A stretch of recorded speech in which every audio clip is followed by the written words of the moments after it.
The morning air was crisp, the kind that bites at your skin but wakes you up at the same time.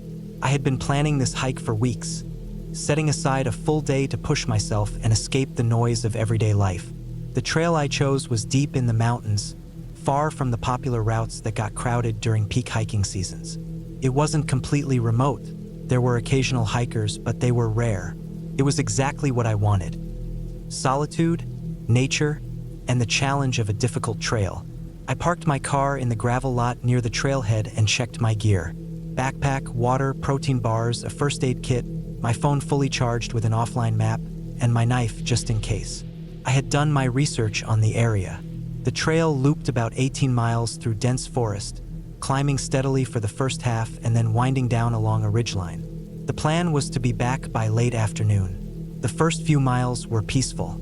The forest was alive with the rustling of leaves, the distant knocking of a woodpecker, and the occasional scurrying of unseen animals through the underbrush. The incline was steady but manageable, and my legs welcomed the burn. I found a rhythm, my boots crunching against the dirt and gravel, the weight of my pack settling comfortably against my shoulders. The trees stretched high above me, filtering the sunlight into shifting patches on the ground.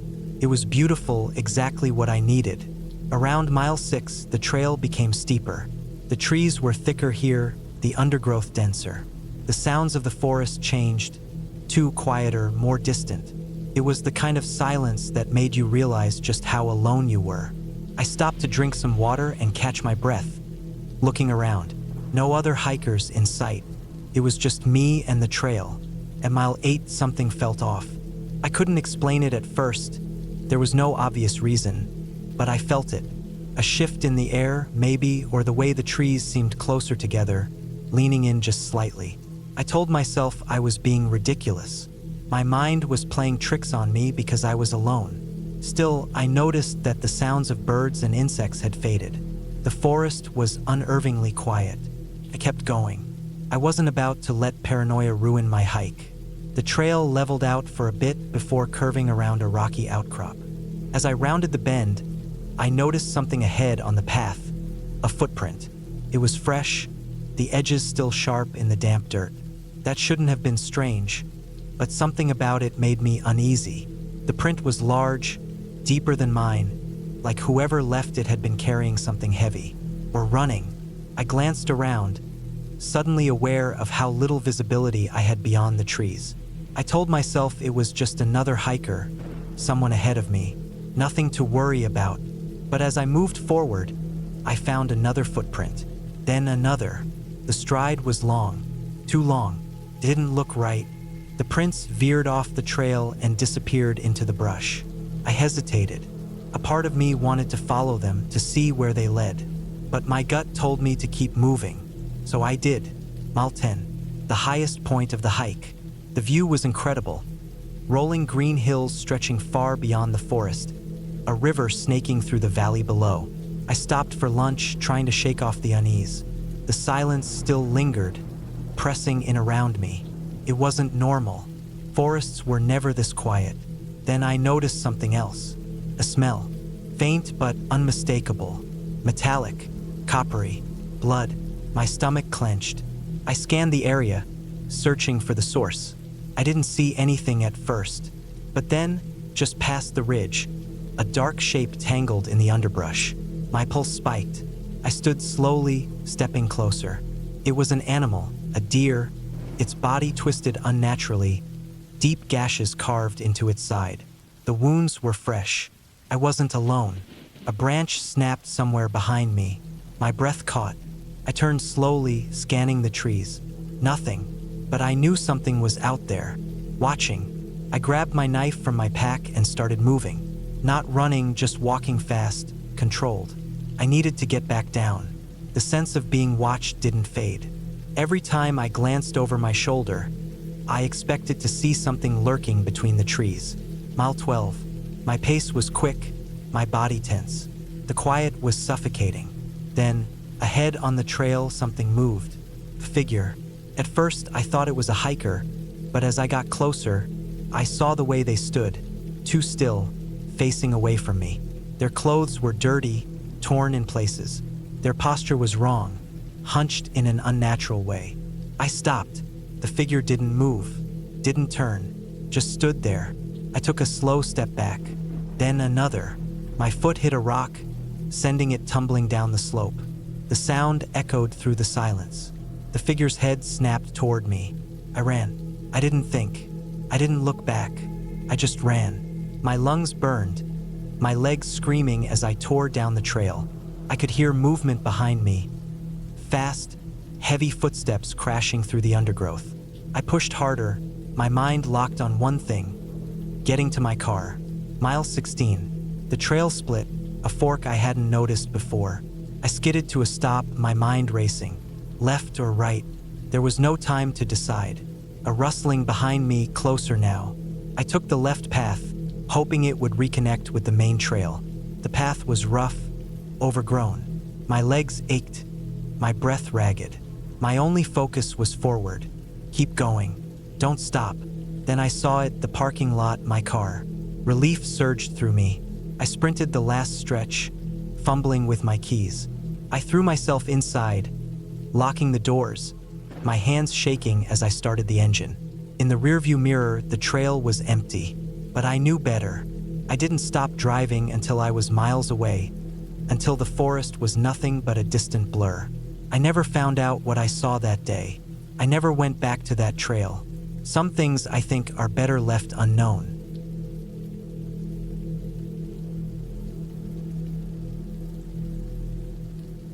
I decided to go hiking alone, something I'd done a few times before, but never this deep into the woods. The idea had been in my head for weeks to challenge myself, push farther than I usually did. There was a state forest about an hour and a half from my house, thick with trees, barely maintained trails, and not many visitors. Perfect for solitude. I started early, parking in a small gravel lot with only one other car sitting near the tree line, dusty and likely belonging to someone already out on the trails. I had everything I needed: plenty of water, snacks, a compass, and my phone, though I didn't expect to get much signal. I locked my car, slung my backpack over my shoulders, and headed into the forest. The first few miles were peaceful. The trail was narrow, winding between tall pines and thick undergrowth. Birds chirped somewhere high above, and the occasional rustling in the brush told me small animals were moving around. I kept a steady pace, breathing in the earthy scent of damp leaves and old wood. The air was crisp but comfortable, and the canopy overhead blocked out most of the sun, casting everything in a cool, greenish light. After about an hour, I reached a fork in the trail. The left path was well-trodden, the dirt packed firm from frequent hikers. The right path was less defined, overgrown, with grass and weeds pushing up between patches of exposed roots. I knew from the map I'd checked earlier that this trail led to a secluded lake. It wasn't part of the main hiking loops, but that was exactly why I'd picked this place. I wanted to get away from people, from noise. I took the right path. Almost immediately, the atmosphere changed. The air felt heavier, the forest thicker, the sounds quieter. The further I went, the more it seemed like I was walking into something untouched. The ground was uneven, making me watch my step, but I was confident. I'd hiked in rougher places before. I kept going. After another 30 minutes, I noticed something odd. The trail markings, small orange ribbons tied to trees, were becoming sparse. I saw one, then walked another 10 minutes before spotting the next, barely visible through the dense foliage. I slowed down, suddenly aware of how alone I was. There were no distant voices, no sounds of another hiker crunching through the leaves. Just me. I wasn't lost, not yet. I pulled out my compass to check my direction. The lake was supposed to be northwest, and I had been heading in that direction, but something felt off. The trail seemed to curve more than I expected. Still, I pushed on, convincing myself it was just my nerves making things seem worse than they were. Then, I found the first thing that made my stomach drop: a backpack, half buried under leaves and dirt. It looked like it had been there a while. The fabric was faded, the straps tangled in dried twigs. I hesitated before stepping closer, nudging it with my boot. It was empty. No water bottles, no granola bar wrappers, nothing. Just an abandoned pack, left behind for who knew how long. I told myself someone had forgotten it, maybe lost it off the back of their gear while hiking. But a nagging thought settled in my mind. Why hadn't they come back for it? Even if someone got turned around, they'd eventually retrace their steps, right? The silence pressed in on me. I checked my phone. No service. Not even a single bar. I exhaled, adjusting my pack. I had to keep moving. The lake wasn't far, and once I got there, I could rest, reset, and head back the way I came. But the deeper I went, the worse things felt. The trees were different here, taller, older, their bark scarred with deep grooves. I saw no animals, no birds, not even a squirrel darting through the underbrush. The forest felt still, like it was holding its breath. I kept walking, my footsteps the only sound breaking the quiet. Then, I saw the second thing that made my skin crawl. A single boot, upright in the middle of the trail. Not old, not decayed. It looked recent. The leather was worn but intact, the laces still tied. There was no sign of its owner. I stared at it for a long time, my heart beat heavy in my chest. Something was wrong, deeply, undeniably wrong.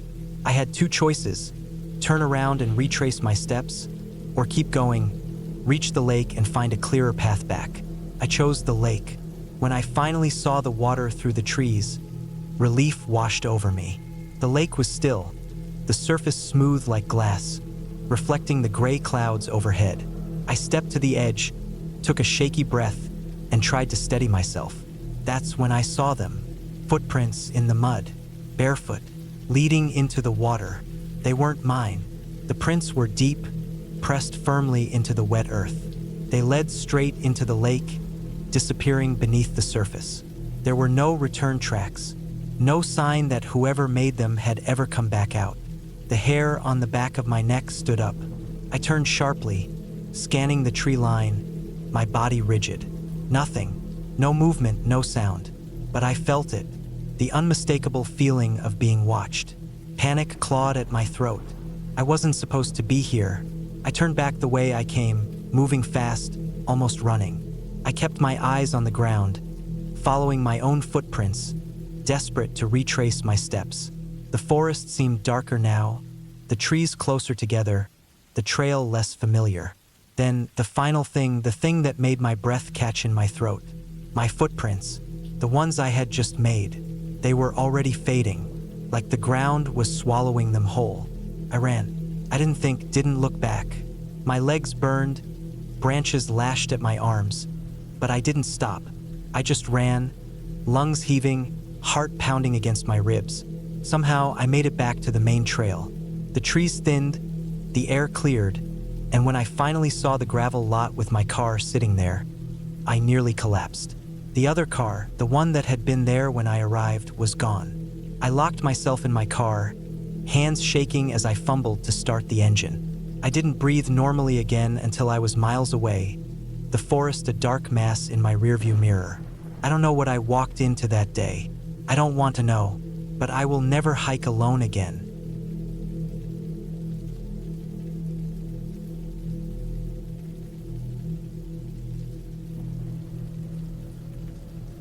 The plan was simple: a weekend solo hike through a remote section of the national forest. I wanted solitude, fresh air, and the challenge of pushing myself. I had done plenty of hikes before, some longer, some more difficult, but this one felt different. Maybe it was the way the sun barely peeked through the thick canopy, or how the air seemed heavy despite the cool temperature. I started in the morning, just after sunrise. The first few miles were perfect, trails were well maintained, and the sounds of birds and rustling leaves filled the silence. I made good time, stopping only for short breaks to drink water or adjust my pack. The deeper I went, the less the trail looked used. Footpaths became thinner, and tree roots jutted out like veins under the dirt. I loved it, felt untouched, like I had the whole world to myself. At mile 10, I reached a small clearing where I planned to set up camp for the night. It was beautiful. A soft patch of earth surrounded by towering trees. A small creek trickled nearby, the water clear and cold. I set up my tent, made a small fire, and ate as the sun dipped below the trees. The night was uneventful. The next morning, I packed up and continued. The trail grew narrower, the terrain rougher. Around noon, I noticed something odd, a distinct lack of animal sounds. The forest was usually filled with chirps, rustling leaves, distant calls of birds. But now, nothing. Just my own breathing and the crunch of my boots on dirt. I stopped to listen, hoping I was imagining it. But the silence remained. Then I saw the footprints. They weren't mine. Fresh tracks in the dirt, slightly ahead of me, heading in the same direction. They were spaced apart, like someone was moving quickly. But that wasn't what made me uneasy. They were barefoot. At first, I figured maybe another hiker was out here, someone adventurous enough to go shoeless. But as I followed them, something felt wrong. The prints were deep, heavier than mine. Whoever made them was bigger, stronger. And then, after another mile, they just stopped. No sign of them turning around. No deviation off the trail. Just gone. I crouched, scanning the ground, trying to make sense of it. But there was nothing. The prints simply ended. The forest, still eerily quiet, suddenly felt suffocating. I told myself to keep moving, that I was overthinking. But a feeling settled in my chest, one I couldn't shake. I pushed forward, faster now, wanting to put distance between myself and those tracks. The trail took me through denser trees, the path barely visible in places. I kept moving until I noticed something else. Broken branches up ahead, as if something large had moved through recently. I slowed my pace, scanning the area. Then I smelled it. A strong, foul stench, rotting like something had died nearby. I covered my nose and looked around. A few feet off the trail, I spotted the source. A deer carcass torn open. Its ribs jutted out, the insides exposed and swarming with flies. I had seen dead animals before, but this was different. It wasn't just decomposing. It looked ripped apart, like something had attacked it viciously. I straightened, uneasy. The woods felt heavier now, the air thick. My instinct screamed at me to keep going. I picked up my pace, practically jogging. But no matter how far I went, the feeling stayed, like I was being watched. I told myself I was being paranoid, that it was just the isolation messing with my head. But every so often, I caught glimpses of something in my peripheral vision, just movement too quick to make out. I reached my next campsite just before sundown. A rocky clearing with a steep drop-off on one side.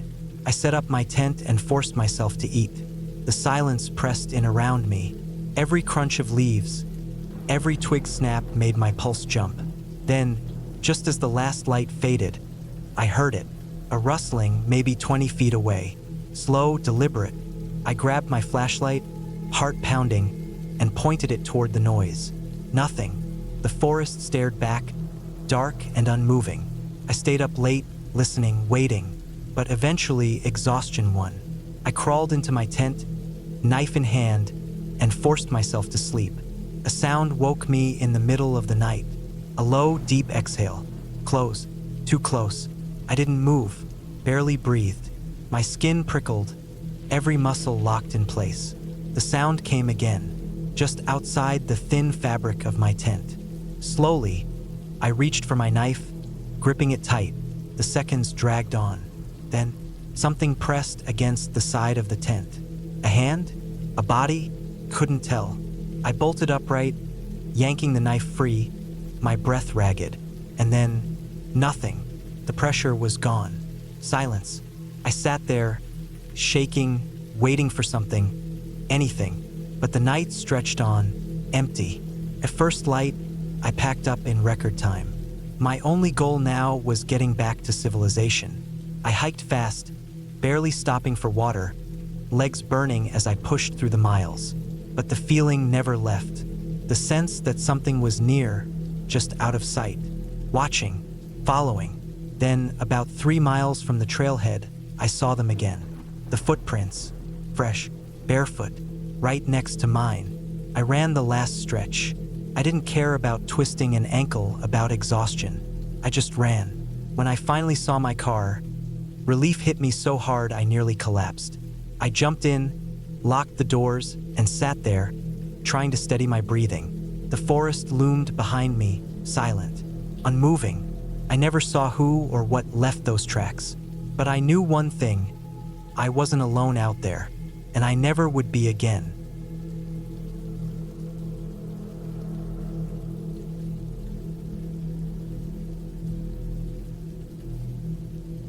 I woke up before sunrise, packed my bag, and headed out. It was a solo hike, something I'd done plenty of times before. The route was about 15 miles through dense forest, up to a ridge where I'd get a good view of the valley before looping back down. The first few miles were peaceful.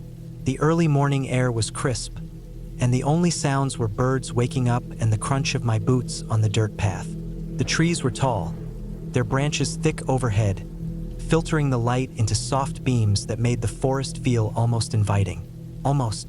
I was about 5 miles in when I started getting the feeling that something was off. Not in a dramatic way, just a subtle awareness that I wasn't as alone as I thought. I kept going, telling myself it was just my imagination. It wasn't until I saw the first footprint that I really started paying attention. The dirt trail was mostly undisturbed, but this print stood out. It wasn't mine, I could tell by the shape.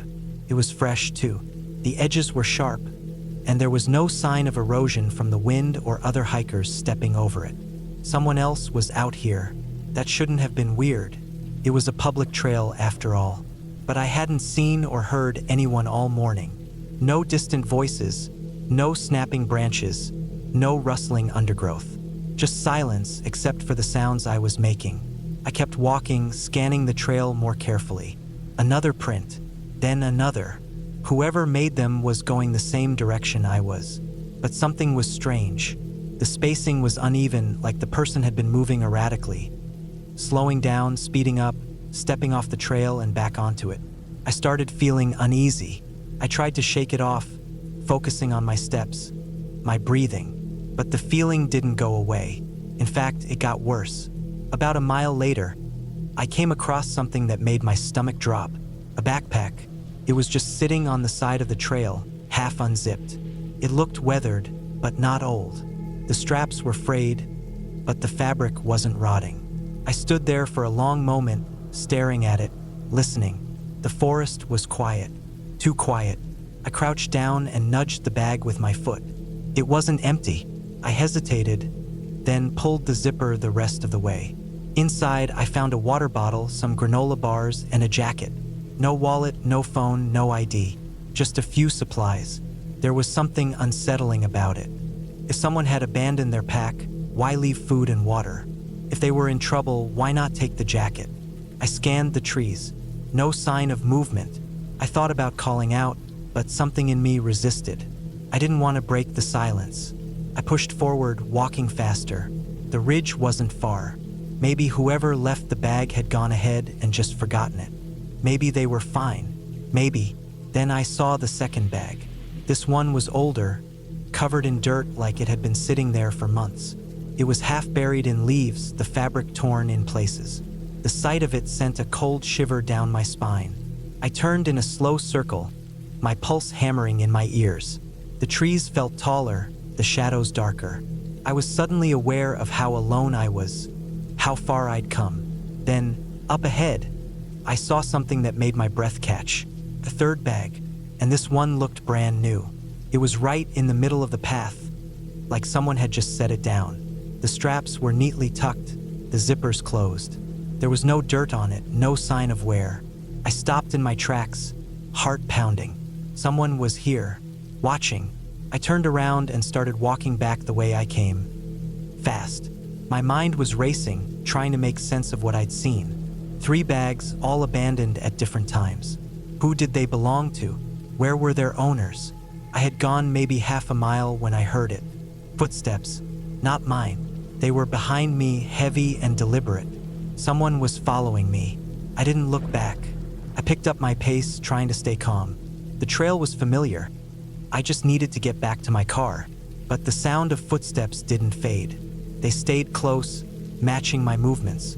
Panic clawed at my chest. I broke into a run. The forest blurred around me as I sprinted, my breath ragged, my boots slamming against the ground. The footsteps behind me quickened too. Then, just as suddenly as they started, they stopped. I ran until my legs burned, until my lungs felt like they would burst. When I finally saw my car in the distance, relief flooded through me. I fumbled for my keys, my hands shaking. I threw myself inside, slammed the doors, locked them. My pulse was pounding in my ears. I sat there for a long time, staring at the trailhead, waiting. Nothing. The forest was still, empty. I didn't stay to question it. I started the engine and tore out of there, my tires kicking up gravel. I didn't slow down until I was miles away. When I finally pulled over to catch my breath, I tried to make sense of it. Maybe it was just another hiker. Maybe they were just as scared of me as I was of them. Or maybe not. I don't know what I walked into that day. I don't know who left those bags or why they were left behind. But I do know one thing. I'll never hike that trail again.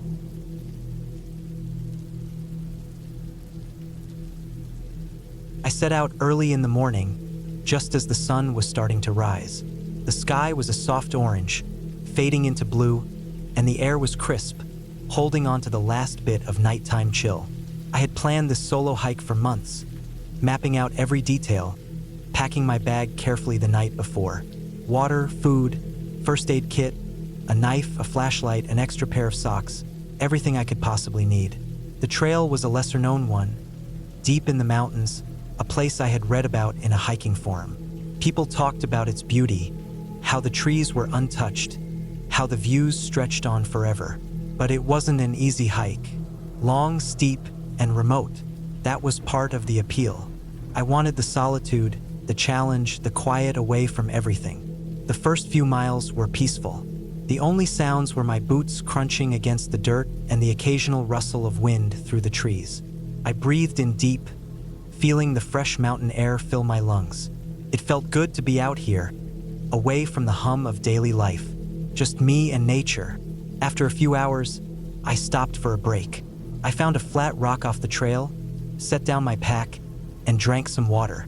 My legs were already burning from the climb, but it was a good kind of pain, the kind that reminded me I was pushing myself. I chewed on a protein bar, watching the trees sway in the breeze. Everything was quiet, too quiet. I tried to shake off the feeling. I was just alone, that was all. Out here, away from roads and people, the silence was normal. Still, I had the nagging sensation that something was off. I ignored it and kept moving. As the day went on, the trail got steeper. The trees grew denser, the path narrower. I kept going, determined to reach the peak by mid-afternoon. My legs ached. My shoulders were sore from my pack, but I pushed forward. I had trained for this. I could do it. Then I saw it. At first, it didn't register. Just something in the dirt, half buried under leaves and twigs. I stepped closer, crouching down to get a better look. A boot, old, weathered, with the laces frayed and the leather cracked. Someone must have lost it, I thought. Maybe an old hiker who had come through here years ago. But when I brushed away more leaves, I saw something else. A piece of fabric. Faded blue, torn, caught on a branch. A shirt? My stomach tightened. I told myself it was nothing, just old trash, something left behind. But then I noticed the way the ground looked. Disturbed, like someone or something had been here recently, moving things, kicking up dirt. I stood up quickly, scanning the trees, suddenly aware of how alone I was. I forced myself to keep going. My mind was playing tricks on me. That was all. The sun was still high, and I had plenty of daylight left. I just needed to focus. But then I found the backpack. It was torn open, the contents scattered. A jacket, a few empty snack wrappers, a water bottle with a cracked lid. It wasn't ancient either. The colors weren't sun-bleached. The fabric hadn't started to rot. This had been here recently, maybe days ago, maybe less. I felt my pulse quicken. Someone had been here, someone who never came back for their things. I checked my map, my fingers shaking slightly. I was still on the trail, still on course. But the feeling in my gut told me something was wrong. Every part of me wanted to turn around, to go back the way I came. But I had come so far. I was so close to the peak. If I could just make it there, I could rest, take a moment to think. So I kept going. The trees felt tighter now, like they were closing in. The path ahead looked darker, even though the sun was still shining. I told myself I was imagining things, but my body knew better. My heart pounded harder with every step. Then I saw the scrape marks, deep gouges in the dirt, like something had been dragged. The marks led off the trail, disappearing into the trees. I stopped, staring at them, my breath caught in my throat. This wasn't just some lost hiker's gear. Something had happened here. I turned, ready to head back. I wasn't going any further. Whatever was at the top of this trail wasn't worth it. But the second I moved, I heard it. A branch snapping. Close. I froze. My skin prickled, every hair on my body standing on end. I strained my ears, listening. Nothing. Just the wind. Just my own panicked breath.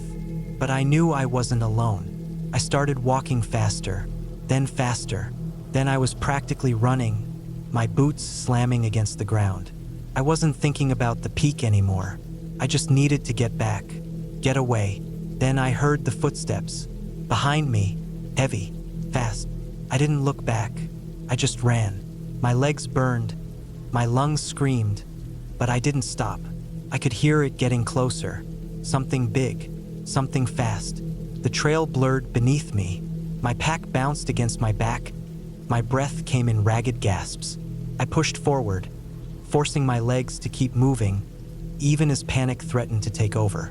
Then I saw it, the clearing ahead, the break in the trees where I had stopped for water hours ago. If I could just make it there. A sharp pain tore through my side as I tripped, hitting the ground hard. My palms scraped against the dirt.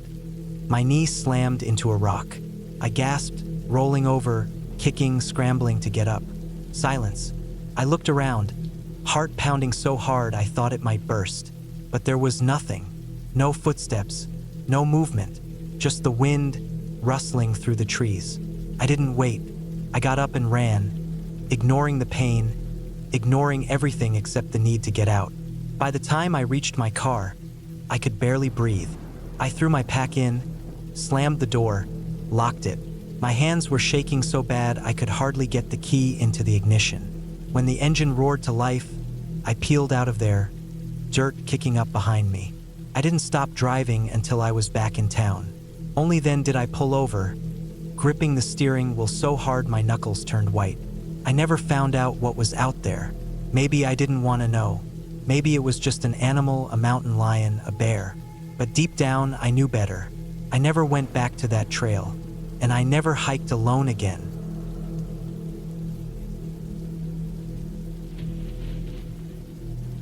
I left my truck at the trailhead just after sunrise. The parking lot was empty, which wasn't surprising. This wasn't a popular hike. It was long, remote, and had a reputation for being brutal. That's exactly why I chose it. I liked hiking alone, and I liked pushing myself. The air was cool, but I knew it wouldn't last. The forecast called for mid-80s by noon. I adjusted the straps on my pack, double-checked my water bottles, and started walking. The first few miles were easy. A dirt path wove through the trees, shaded and well-trodden. Birds were chirping. A light breeze rustled the leaves. It was peaceful. I kept a steady pace, stopping only once to retie my boot. About an hour in, the trail began to climb. It was gradual at first, just enough to make my legs burn. The trees thinned out, exposing more of the sky. I could feel the heat already, the sun creeping higher, pressing against my back. I took a sip of water and kept going. After another mile, the real climb started. The trail turned to loose rock and dirt, winding up a steep incline. I focused on my footing. One bad step could send me sliding. I dug my boots into the ground and moved carefully. My breath came harder. Sweat dripped down my temples. I paused to catch my breath and looked back. The view stretched out below, a rolling sea of green treetops. My truck was a tiny speck in the distance. No sign of anyone else. Good. I wiped my face and kept climbing. The next stretch was brutal. The sun was high now, and there was no shade. The trail was nothing but dry, crumbling rock, winding up and up. My thighs ached. My lungs burned. Every few minutes, I stopped to rest, hands on my knees, sucking in air. At one point, I reached a switchback and lost the trail for a moment. It was easy to do. There were no markers, just a faint, worn path between boulders. I scanned the ground until I found it again and kept moving. Then I saw it. A boot print. It was fresh. The dirt inside was still damp. Someone had been through here recently. I hadn't seen another car at the trailhead. Had they come before sunrise? Camped overnight? Either way, I wasn't alone out here. I pushed on. Another hour passed. The climb never seemed to end. My legs felt like lead. My head pounded from the sun. I forced myself to drink small sips of water, rationing what I had. Then, up ahead, something caught my eye. A backpack. It was sitting upright beside a rock, dusty and weathered. I walked closer. It was torn open. The contents were scattered. A crushed water bottle, a jacket, some protein bar wrappers. A map flapped in the breeze. I picked it up. It was marked with the same trail I was on. My stomach tightened. Whoever left this was either in trouble or long gone. I scanned the area. No sign of anyone. No sounds but the wind. I hesitated, then set the map down. I didn't want to take anything. If they were coming back, they'd need it. I stood there a moment longer, then kept walking. The climb leveled out. I reached a ridge with a narrow path, sheer drops on either side. I moved slowly, carefully. My boots crunched on loose gravel. Then I smelled it. Something rotten. I stopped. The wind carried the stench, faint but unmistakable, like spoiled meat left in the sun. My stomach churned. Dead animal, I told myself. Probably a deer. I walked on, but the feeling had changed. Something wasn't right. A few minutes later, I saw it. A few yards off the trail, tangled in the brush. A sleeping bag.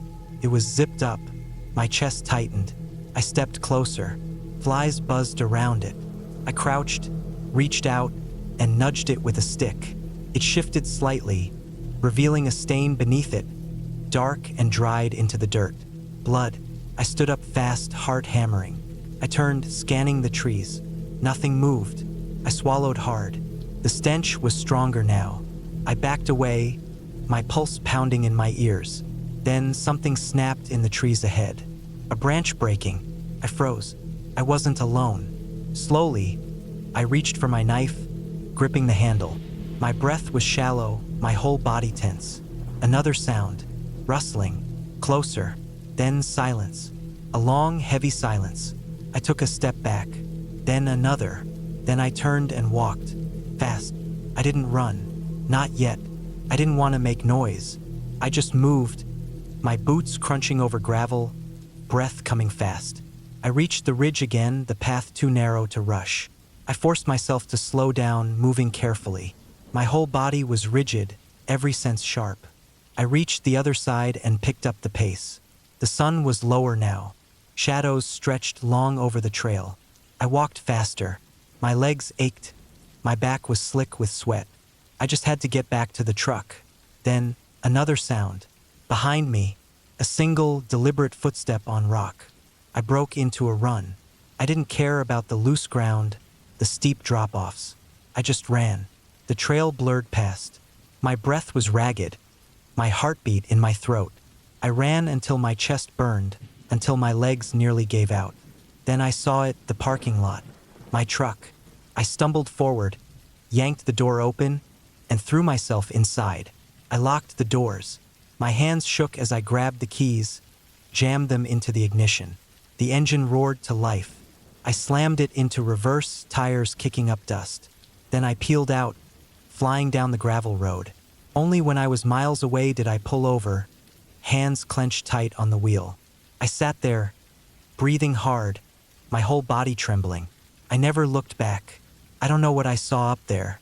I don't know who or what was following me, but I do know one thing.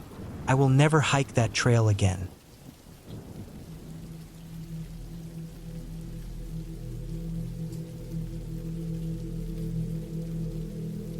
I was never the type to get scared easily. I liked hiking alone. It gave me time to clear my head, get away from all the noise of life, and just exist in the quiet. That's why I planned this trip. 3 days alone in the mountains. No cell service, no distractions. Just me, my pack, and the trail. I had done plenty of solo hikes before, but this one felt different, though I couldn't say why. I parked my truck at the trailhead, locked it up, and checked my gear one last time. The weather forecast was clear, but out here, the mountains made their own rules. I had packed accordingly: extra food, an emergency beacon, my tent, a sleeping bag rated for low temperatures, and a solid knife just in case. The trail itself wasn't too difficult, but it was long and remote. I didn't expect to see many people, which was exactly what I wanted. The first day went smoothly. The air was crisp, and the forest smelled like pine and damp earth. I walked for hours, taking in the scenery. Towering trees lined the path, their trunks thick and gnarled with age. The sound of birds and rustling leaves was the only company I had.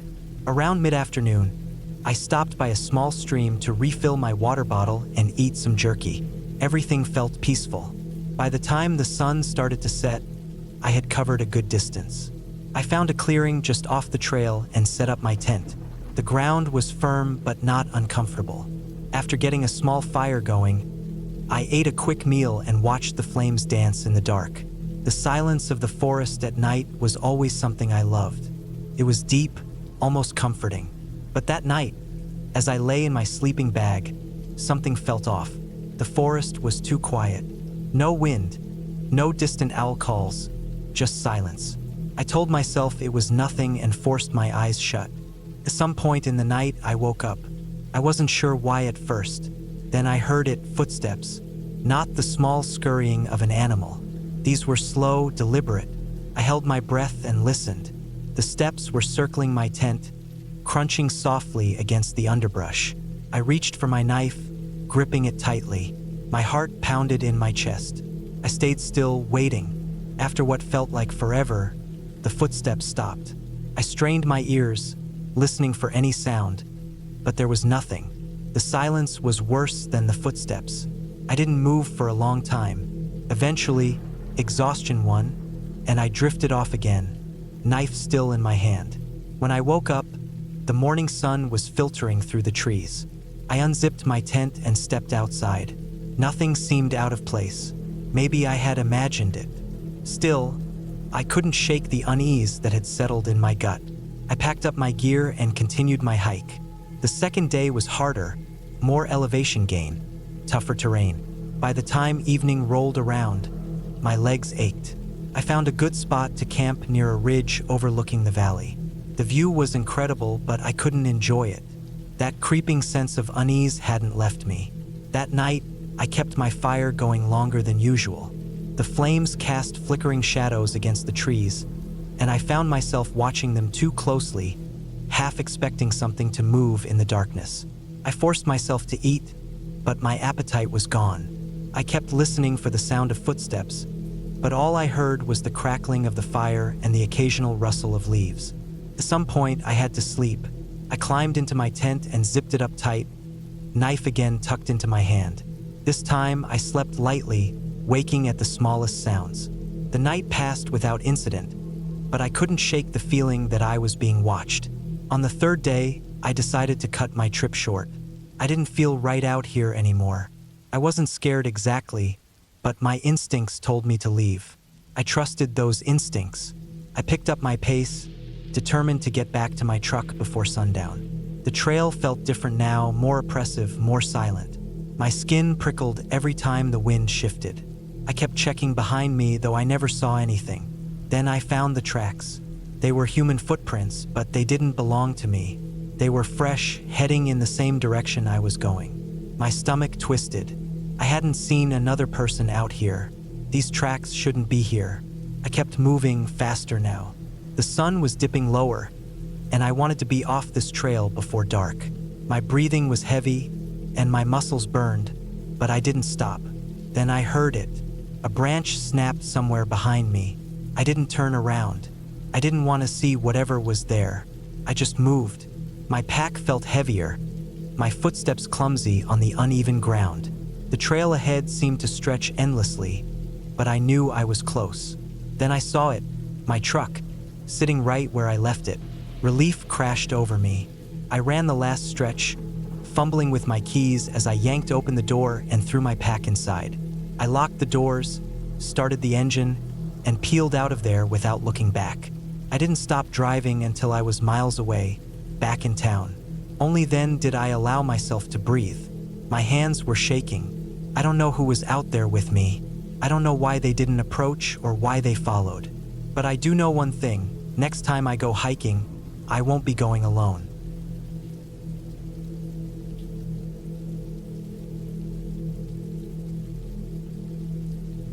I had planned the hike for weeks, watching the weather, mapping the route, making sure I had everything I needed. It was supposed to be a solo trip, 3 days through deep forest, cutting across an old, barely used trail in a national park. I wanted the quiet, the stillness. No work emails, no ringing phone, just me and the wild. I'd done trips like this before, but something about this one was different. The trail started out fine. The first few hours were smooth, an easy climb through tall trees with just the sound of my boots crunching dirt and the occasional bird overhead. I felt good. The air smelled fresh, the sun was warm but not hot, and I was making good time. I passed a small stream, filled my water bottle, and kept going. Around midday, I reached the spot where my map showed a fork in the trail. One way led to a more popular campsite, flat ground, access to water, the works.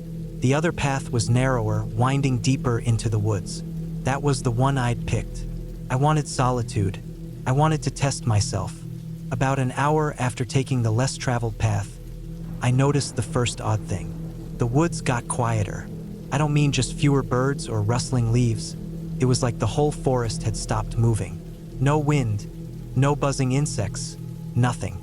Just silence. I figured it was just the time of day. Sometimes the forest settles. But still, it made me uneasy. Then I saw the footprints. They weren't old. Fresh, deep impressions in the dirt, leading the same direction I was heading. But they were wrong. The stride was strange, uneven. Some steps dragged like whoever made them was limping, or maybe carrying something heavy. The tracks were big, too. Bigger than mine, and I wore a size 12. I told myself someone had been through here earlier that morning. Maybe a hunter or another hiker who had a bad leg. But I knew it didn't make sense. This trail wasn't marked on the main maps anymore. That was the whole point. I kept moving. The unease stayed with me. After another hour, I reached the clearing I'd planned to camp in. It was a decent spot. A break in the trees, a soft patch of ground, and just enough room to set up my tent. But something was off. There was something in the middle of the clearing. A pile of rocks stacked neatly, waist-high. It wasn't natural. Someone had put it there. And it wasn't old, no moss, no weathering. It looked recent. I stared at it for a long time, trying to decide if I should keep going. But I was tired, and there wasn't another clearing like this for miles. So I set up my tent. I told myself the rock pile was just someone's marker. Maybe an old hiker's tradition, something harmless. But it didn't feel harmless. As the sun dropped, I built a fire and ate my dinner. The woods stayed too quiet. Normally, the night comes alive with sounds. Crickets, owls, the occasional distant coyote. But there was nothing. The silence pressed in on me, thick and heavy. I told myself I was just being paranoid. I got into my tent and tried to sleep. I don't know what woke me, but it was past midnight when I opened my eyes. The fire was just glowing embers outside, casting faint shadows. And then I heard it, a soft sound, not an animal, not the wind, something breathing, right outside my tent. Slow, steady, like someone standing just beyond the thin layer of nylon. My own breathing stopped. My mind raced. I didn't have a gun, just a knife. I reached for it slowly, careful not to make a sound. The breathing outside didn't change. Just slow, deep breaths. Then, a shuffle. A step. My heart pounded so hard I thought whoever was out there could hear it. I wanted to scream, to jump out and run, but I forced myself to stay still. I waited, knife clenched in my fist. Minutes passed. The breathing faded. I didn't move. I lay there for what felt like hours, staring at the tent fabric, waiting for the first light of dawn. When the sun finally came up, I forced myself out. My hands were shaking. The fire had burned out completely. The pile of rocks was still there, but something had changed. There was a new stack of rocks, smaller, right next to my tent. Someone had been there while I slept, watching me. I didn't pack up, I ran. Left my tent, my gear, everything. Just grabbed my knife and my water bottle and sprinted down the trail. I ran for miles, pushing myself past exhaustion, barely stopping to breathe. I didn't stop until I reached the main path, until I saw other hikers. I never went back for my gear. I never went back to that trail. And I never told anyone the full story, because I still don't know what I would say. And I don't want to know who or what was out there with me.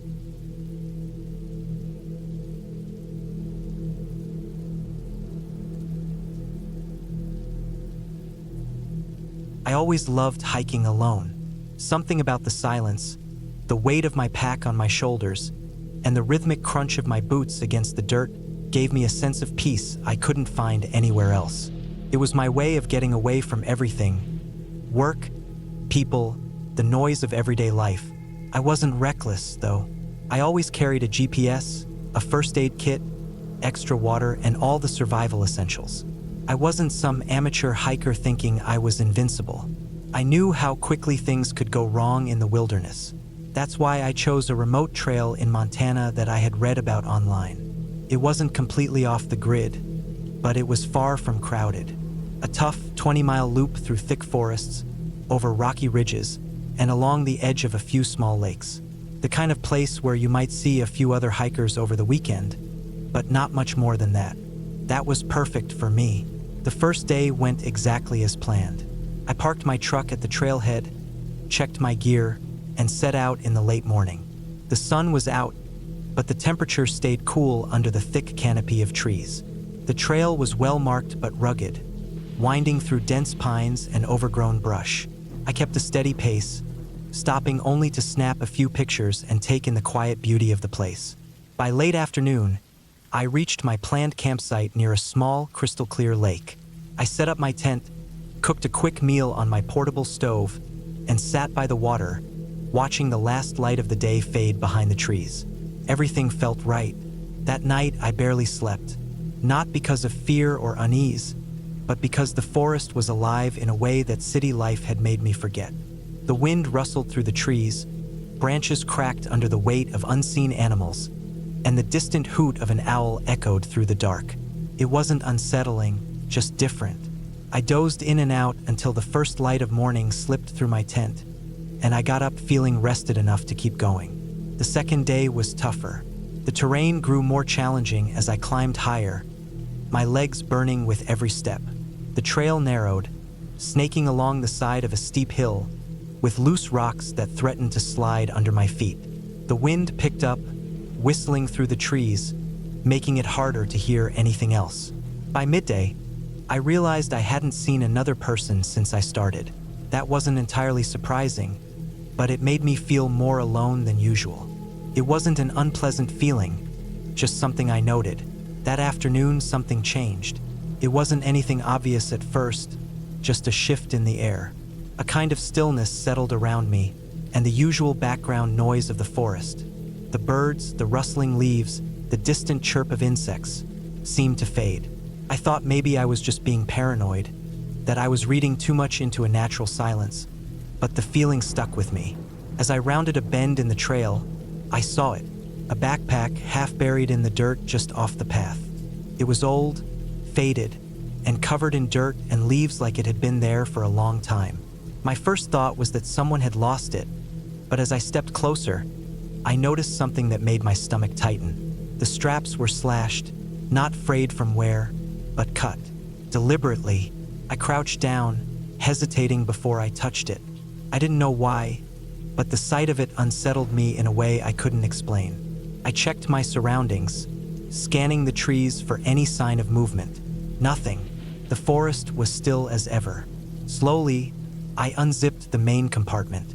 The smell hit me first, damp, earthy, with a faint but unmistakable hint of something rotten. Inside, there were clothes, a water bottle, and a notebook swollen from moisture. I flipped through it, but the pages were smeared and unreadable. My stomach twisted. This wasn't just some lost gear. Someone had been here, and something had happened to them. I looked around again, suddenly feeling exposed. I told myself it could have been an old campsite abandoned years ago, but the cut straps, they didn't sit right with me. I stood up, brushing the dirt from my hands, and kept walking. I didn't want to stay near that bag any longer than necessary. As much as I loved being alone out here, I wasn't stupid. If something felt wrong, I wasn't going to ignore it. I picked up my pace, moving quickly but carefully along the trail. The further I went, the more the uneasy feeling settled into my chest. Every snapping twig made me flinch. Every shadow between the trees looked just a little too dark. My instincts screamed at me that I wasn't alone anymore. Then I saw it, a boot print in the dirt. Not mine. It was fresh, the edges still sharp. And it wasn't just one. As I looked closer, I saw more prints, spaced unevenly, like someone had been moving fast. Running, my throat tightened. The prints weren't heading toward the trailhead. They were leading deeper into the wilderness. I didn't want to follow them. Every part of me told me to turn around and head back the way I came. But I also knew how easy it was for hikers to get lost, to panic and make things worse for themselves. If someone was out here, hurt or stranded, I couldn't just ignore it. I pulled out my GPS and marked my location, then cautiously followed the tracks. They led me to a small clearing, surrounded by thick brush. In the middle of it, there was something I didn't expect. A fire pit, recently used. The ashes were cold, but they hadn't been rained on yet, which meant it hadn't been that long since someone was here. Next to it, a pile of bones. Not human, at least I didn't think so. Too small, probably from a deer or some other animal. But they weren't scattered like they'd been left by a predator. They were stacked, placed, arranged. I stepped back, my heart hammering. Something about this wasn't right. Someone had been here recently, and they hadn't just been camping. My gut screamed at me to leave, and this time I listened. I turned around and started back the way I came, walking fast, resisting the urge to break into a run. The further I got from the clearing, the more I felt like I was being watched. My skin prickled, my breath came fast. I didn't stop, didn't slow down until I reached my campsite from the night before. I grabbed my gear, packed in record time, and started down the trail toward my truck. Every instinct told me to get out. I made it back before dark, practically throwing myself into the driver's seat and locking the doors. My hands were shaking as I started the engine. As I pulled out of the parking lot, I glanced in the rearview mirror.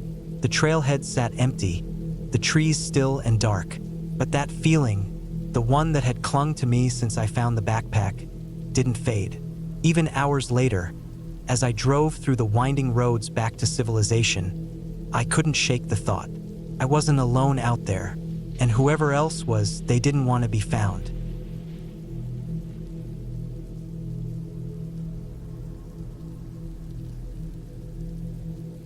I had been planning the hike for weeks, a solo trip deep into the woods, a chance to clear my mind and push my limits. I picked a trail that was remote but not completely off the map. It was about 15 miles in with a solid elevation gain, and the plan was to hike in, camp for the night, then hike back out the next morning. I packed my gear carefully. A tent, sleeping bag, plenty of water, a first aid kit, and a few meals. The morning of the hike, the sky was clear. I parked my truck at the trailhead, shouldered my pack, and started walking.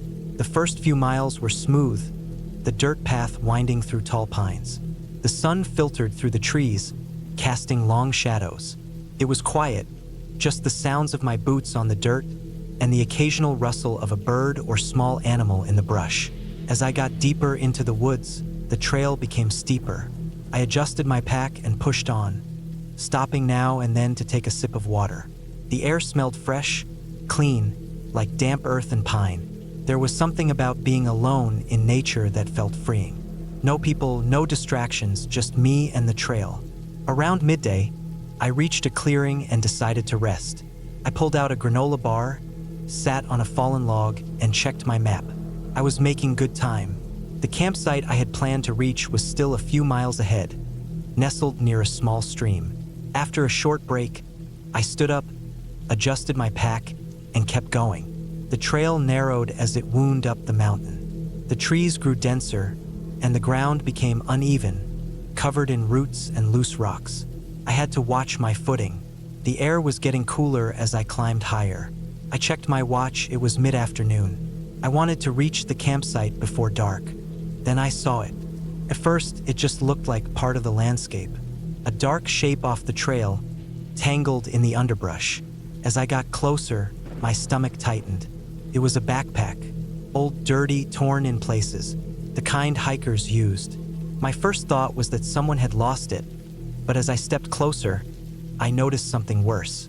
The straps were shredded, like something had clawed through them. I hesitated. My mind raced through possibilities. An animal? A bear? A mountain lion? But why would it attack a backpack? I nudged it with my boot, and it tipped over. Empty. No ID, no gear, just an abandoned pack in the middle of the woods. A bad feeling crept over me, but I told myself it was nothing. Maybe it had been there for years. Maybe someone had panicked and left it behind. I kept walking, picking up my pace. A little over an hour later, I reached the campsite. It was a flat patch of earth near a small stream, just like the map had shown. I dropped my pack, stretched my legs, and took a deep breath. The unease from earlier lingered, but I forced myself to shake it off. I set up my tent, unrolled my sleeping bag, and boiled some water for a meal. As the sun sank lower, the forest around me grew darker. I sat on a log, eating, listening to the sounds of nature. The distant hoot of an owl, the rustling of leaves in the breeze. Then I heard something else, a branch snapping. I froze. My heart pounded in my chest. I scanned the trees, but I couldn't see anything, just darkness between the trunks. Another snap, closer this time. I grabbed my flashlight and shined it toward the sound. Nothing, just trees and underbrush. The silence that followed felt thick, unnatural. I told myself it was probably an animal, a deer maybe, but something in my gut told me otherwise. I stood up, keeping my flashlight aimed toward the trees. I listened, holding my breath. Nothing. After a few minutes, I shook my head and sat back down. Maybe I was just on edge from the abandoned backpack. I tried to relax, but the feeling of being watched wouldn't go away. I decided to turn in early. I climbed into my tent, zipped it up, and laid down, my knife within reach. The wind picked up outside, rustling the trees. I listened for a while, trying to convince myself I was safe. Eventually, I drifted off to sleep. I woke up suddenly. Something was outside my tent. At first, I thought it was just the wind, but then I heard its slow, deliberate footsteps. Heavy, not the quick, nervous steps of an animal. My body tensed. I barely breathed. The footsteps stopped right next to my tent. I gripped my knife, heart hammering. My mind raced through what to do. If it was a bear, I had my bear spray. If it was a person, I didn't know. I lay there, every muscle in my body tight, waiting. Then, just as suddenly as they came, the footsteps moved away. Slow at first, then fading into the distance. I stayed awake for hours, listening, waiting. Morning couldn't come fast enough. As soon as the sun rose, I unzipped my tent and stepped out. The forest looked normal, peaceful. But when I looked at the ground around my campsite, my stomach dropped. Footprints, not animal tracks, human ones. Large, deep impressions in the dirt, circling my tent. I packed up my gear in record time. I didn't eat, didn't rest. I just threw everything in my pack and started hiking. I moved fast, almost running down the trail. I checked over my shoulder constantly, expecting to see someone following me. But there was nothing. I made it back to my truck by midday, drenched in sweat, my legs aching. I threw my pack in the bed, locked the doors, and drove out of there as fast as I could. I don't know who or what was out there that night. I don't want to know, but I've never gone back to that trail, and I don't think I ever will.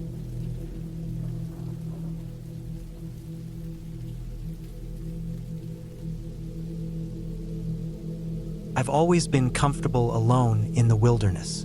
There's a kind of peace out there that you don't get anywhere else. No city noise, no people, just the sound of your own footsteps on dirt and the wind through the trees.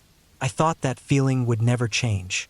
But after what happened last fall, I don't think I'll ever hike alone again. I had planned a weekend solo hike through a stretch of national forest about 5 hours from home. It wasn't a well-traveled trail, which was exactly what I wanted. I wanted the solitude, the quiet. I wanted to feel like I was the only person in the world. I packed my gear, tent, sleeping bag, food, water, knife, emergency beacon, double-checked everything and drove out early Friday morning. The trailhead was empty when I arrived, which wasn't unusual. Most people stuck to the easier trails closer to the main campground. I shouldered my pack, locked my car, and set off. The air was crisp, and the trees were just starting to turn. It was perfect. For the first few hours, everything was normal. I hiked steadily, following the markers nailed into the trees, stopping every now and then to drink water or adjust my pack. Around midday, I took a break near a small stream, eating a protein bar and refilling my water bottle. I didn't see another person the entire time. It wasn't until late afternoon that I noticed something was off. The first thing was the quiet. Forests aren't silent. Even when you're alone, there are always sounds. Birds, insects, the rustling of small animals in the undergrowth. But as I walked, those sounds faded.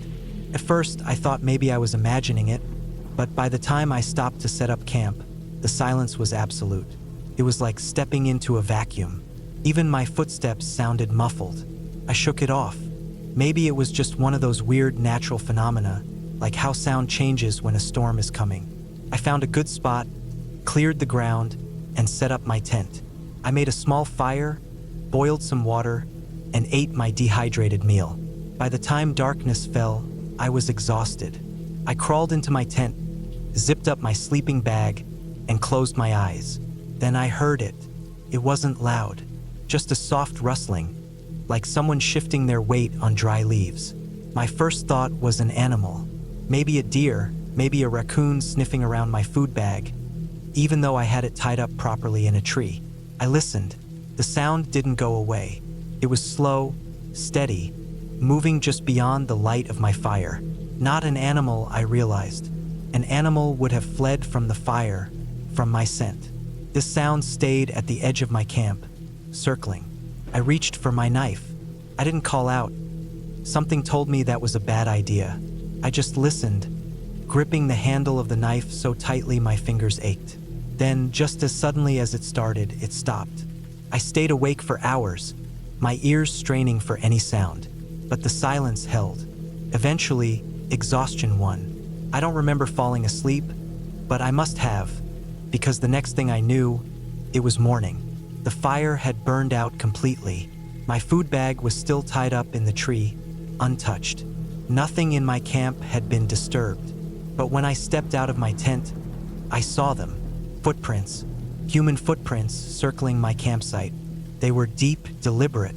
They hadn't been there when I set up camp. Someone had been there watching me. I packed up fast. My original plan had been to hike deeper into the woods, but that was out of the question. I wanted out. I wanted to be back in my car, on the road, away from whatever had been out there with me in the dark. I moved fast, barely stopping for water.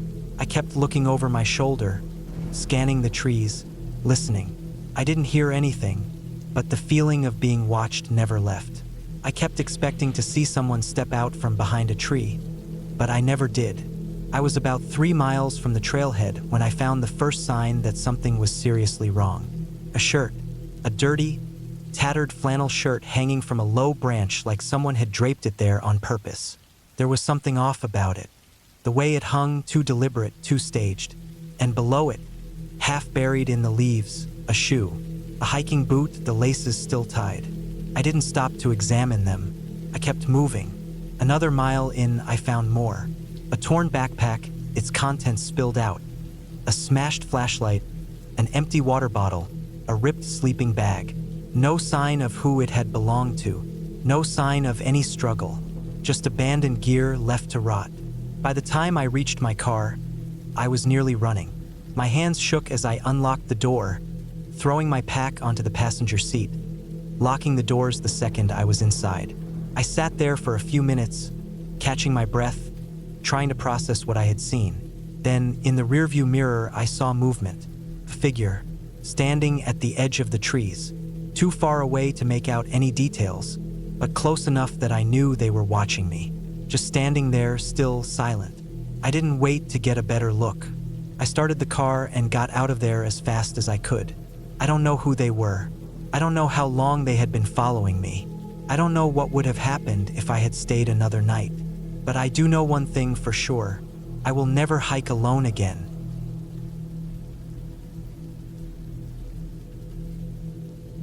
I parked my truck at the trailhead just after sunrise. The air was crisp, the kind that bites at your face but wakes you up at the same time. I adjusted my pack, double-checked my water supply, and tightened my boots before stepping onto the dirt path. The plan was simple: a 20-mile loop through rugged terrain, something I had done before but never in this particular area. I'd read that this trail was challenging. Steep inclines, loose rock, remote.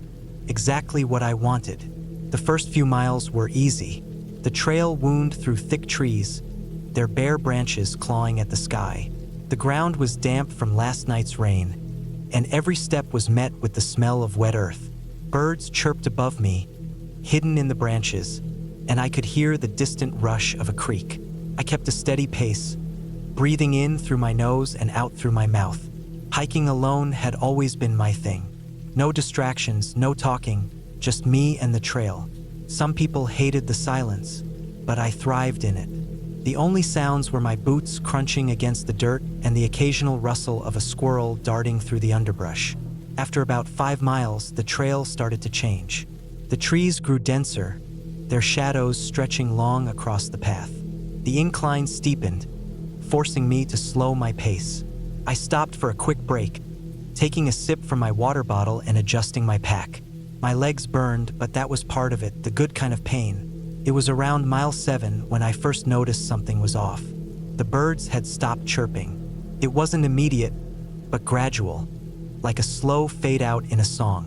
1 minute, the woods were alive with noise, and the next, it was dead silent. I brushed it off. Maybe it was the elevation, maybe a predator was nearby. I had seen deer earlier, so it wasn't unreasonable to think a mountain lion could be lurking somewhere. I pressed on, keeping my steps even, my breathing controlled. But the silence stuck with me, crawling under my skin like an itch I couldn't scratch. At mile 10, I stopped for lunch. I found a flat rock overlooking a valley and sat down, stretching out my legs. The view was incredible. Rolling hills in the distance, the dark green of pines stretching for miles. I unwrapped a protein bar and took a bite, chewing slowly. Still no birds, no wind, no distant rustling of branches. I felt watched. It wasn't a dramatic horror movie kind of feeling. It was subtle, a weight on the back of my neck, the sense that something was just beyond my line of sight. I turned, scanning the tree line. Nothing, just thick trunks and tangled brush. I finished eating and got moving again. The faster I walked, the better I felt. Maybe I was just being paranoid. Maybe I had spent too much time reading stories online about hikers who went missing, their gear found untouched miles from the nearest trail. By mile 12, I was exhausted. My legs felt heavier with each step, my pack digging into my shoulders. I had planned to set up camp around mile 15, near a small creek I had marked on my map. The thought of lying down, stretching out, letting my muscles relax, I pushed myself harder. Then I saw it, a boot print in the mud. It was fresh, the edges still sharp. It wasn't mine. I had been following an unmarked section of the trail for miles, a path that was rarely used. I stopped, looking around. If someone was ahead of me, I should have heard them. There was no way someone could have hiked this far without making noise. But the print was right there, clear as day. I stepped around it and kept going. My pace quickened. I wasn't scared yet, but I was on edge. The silence, the print, it was starting to add up to something I didn't like. As I neared mile 15, the trees opened up slightly, revealing the creek I had been looking for. The water was shallow, but it moved fast, bubbling over rocks. I crouched down, splashing my face, filling my bottle. Then I saw another print. This one was right at the water's edge, pointed toward the opposite bank. Whoever left it had crossed the creek. I stood, scanning the trees on the other side. Nothing. The light was beginning to fade, and my body screamed for rest. I needed to set up camp, but something about this didn't sit right. I didn't want to be here anymore. Still, I forced myself to stay. I cleared a small patch of ground, set up my tent, and got a fire going. The warmth helped, but the unease lingered. I ate quickly, my back against a tree, my eyes scanning the darkness. Sleep didn't come easy. Every sound had me on edge. I kept my knife close, listening to the wind whistle through the trees. At some point, exhaustion won. My eyes closed. I woke up to the sound of movement. Not an animal. Footsteps. Slow. Deliberate. I held my breath. My heart pounded so hard I swore whoever was out there could hear it. The footsteps stopped just outside my tent. I reached for my knife, gripping it so tight my fingers ached. Silence. Then, the footsteps moved again, circling. Couldn't take it. I shot up, unzipping my tent in one swift motion, my knife raised. My flashlight beam cut through the darkness. Nothing. The trees stood still. The fire had burned low, casting long shadows. My breathing was ragged, sharp in the quiet. I stayed like that for what felt like hours, waiting, but there was no one there. Morning came slow. I packed up as fast as I could. I didn't care about breakfast. I didn't care about the rest of the loop. I needed to get out. I hiked fast, pushing my body past exhaustion, my legs screaming with every step. The forest remained quiet, too quiet. When I finally reached my truck, I nearly collapsed against it. As I threw my pack into the back, I noticed something in the dirt beside my tire, a single boot print. It wasn't mine.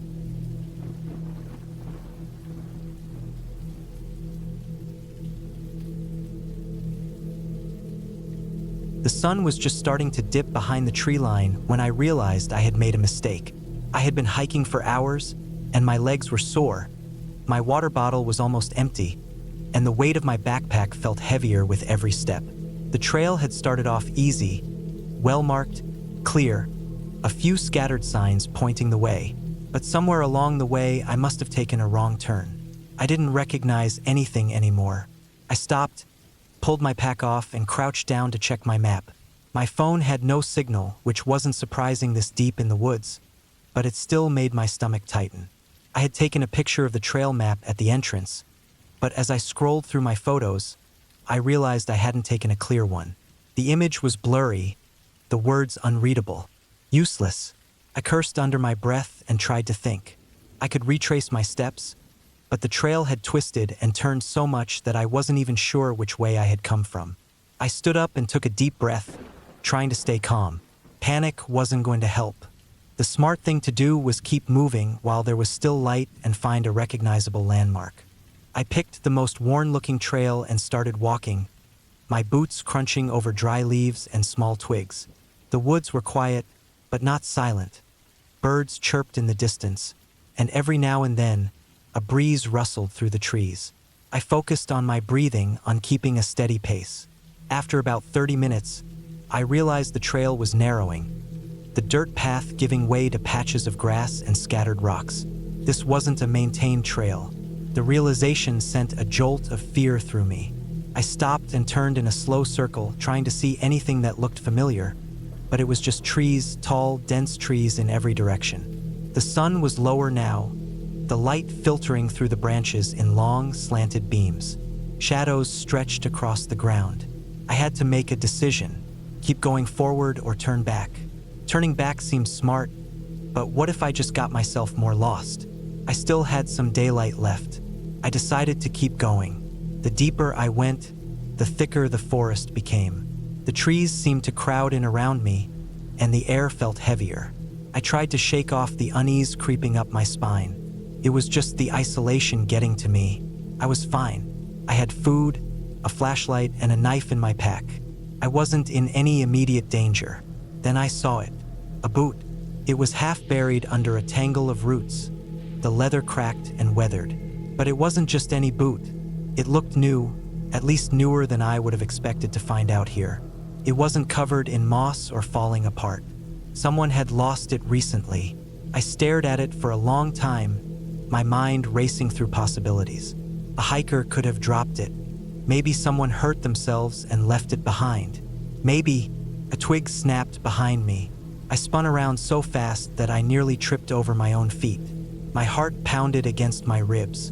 I scanned the trees, but I didn't see anything. Just thick trunks and dense underbrush. The wind? An animal? I swallowed hard and turned back to the trail, or at least the direction I had been heading. The boot still sat there, half buried. I forced myself to move past it, even though every instinct screamed at me to turn around and run. The light was fading fast now. The sky above was a deep blue, the first stars barely visible through the canopy. I needed to find somewhere safe to stop for the night. Hiking in the dark was dangerous, especially when I didn't know where I was. After another 15 minutes, I found a small clearing. It wasn't ideal, but it would have to do. I pulled out my flashlight, set my pack down, and started gathering some wood for a fire. My hands were shaking, but I told myself it was just exhaustion, just the stress of being lost. By the time the fire was going, night had fully settled in. The flames cast flickering shadows on the trees around me. I ate a granola bar, sipped the last of my water, and tried to think about my next move. In the morning, I would backtrack. I would find the main trail. Something moved beyond the firelight. I froze. It wasn't the wind this time. The sound was steady, slow, deliberate footsteps. My skin went cold. I grabbed my flashlight and aimed it toward the sound. My breath caught in my throat. Nothing, just trees. I told myself it was an animal, maybe a deer, but I didn't believe it. I sat with my back to a tree, my knife clutched tightly in my hand, and forced myself to stay awake. I don't know when I finally drifted off, but I woke with a start. The fire was just glowing embers now. The woods were silent, too silent. I reached for my flashlight, and that's when I saw them. Footprints. In the dirt, just beyond the fire's reach. Not mine. Someone had been here, watching me. I packed up my gear as fast as I could, my hands shaking so badly that I nearly dropped my knife. The sun wasn't up yet, but I didn't care. I wasn't staying here a second longer. I started moving, forcing myself to be quiet, to listen. My stomach was twisted in knots. My heart was hammering. Every shadow looked like a person. Every noise made my breath hitch. Then I saw something that stopped me cold. A backpack, torn open, scattered belongings, and blood. Not a lot, but enough to make my knees go weak. Enough to tell me I wasn't alone out here. I turned and ran. I ran without thinking, crashing through the underbrush, branches slashing at my arms, my breath ragged. My legs burned, but I didn't stop. I ran until I could see the first light of dawn breaking through the trees. Then I saw the trail, the real trail. I stumbled onto it, gasping, shaking, my body drenched in sweat. And then, in the distance, I saw something even better. A ranger's station. I don't remember the last stretch. I don't remember bursting through the door, breathless, trying to explain what had happened. But I do remember the ranger's face when I told him about the backpack. When I told him where I had been, because they already knew about that place. A hiker had gone missing there a year ago. They never found them, and I had almost been next.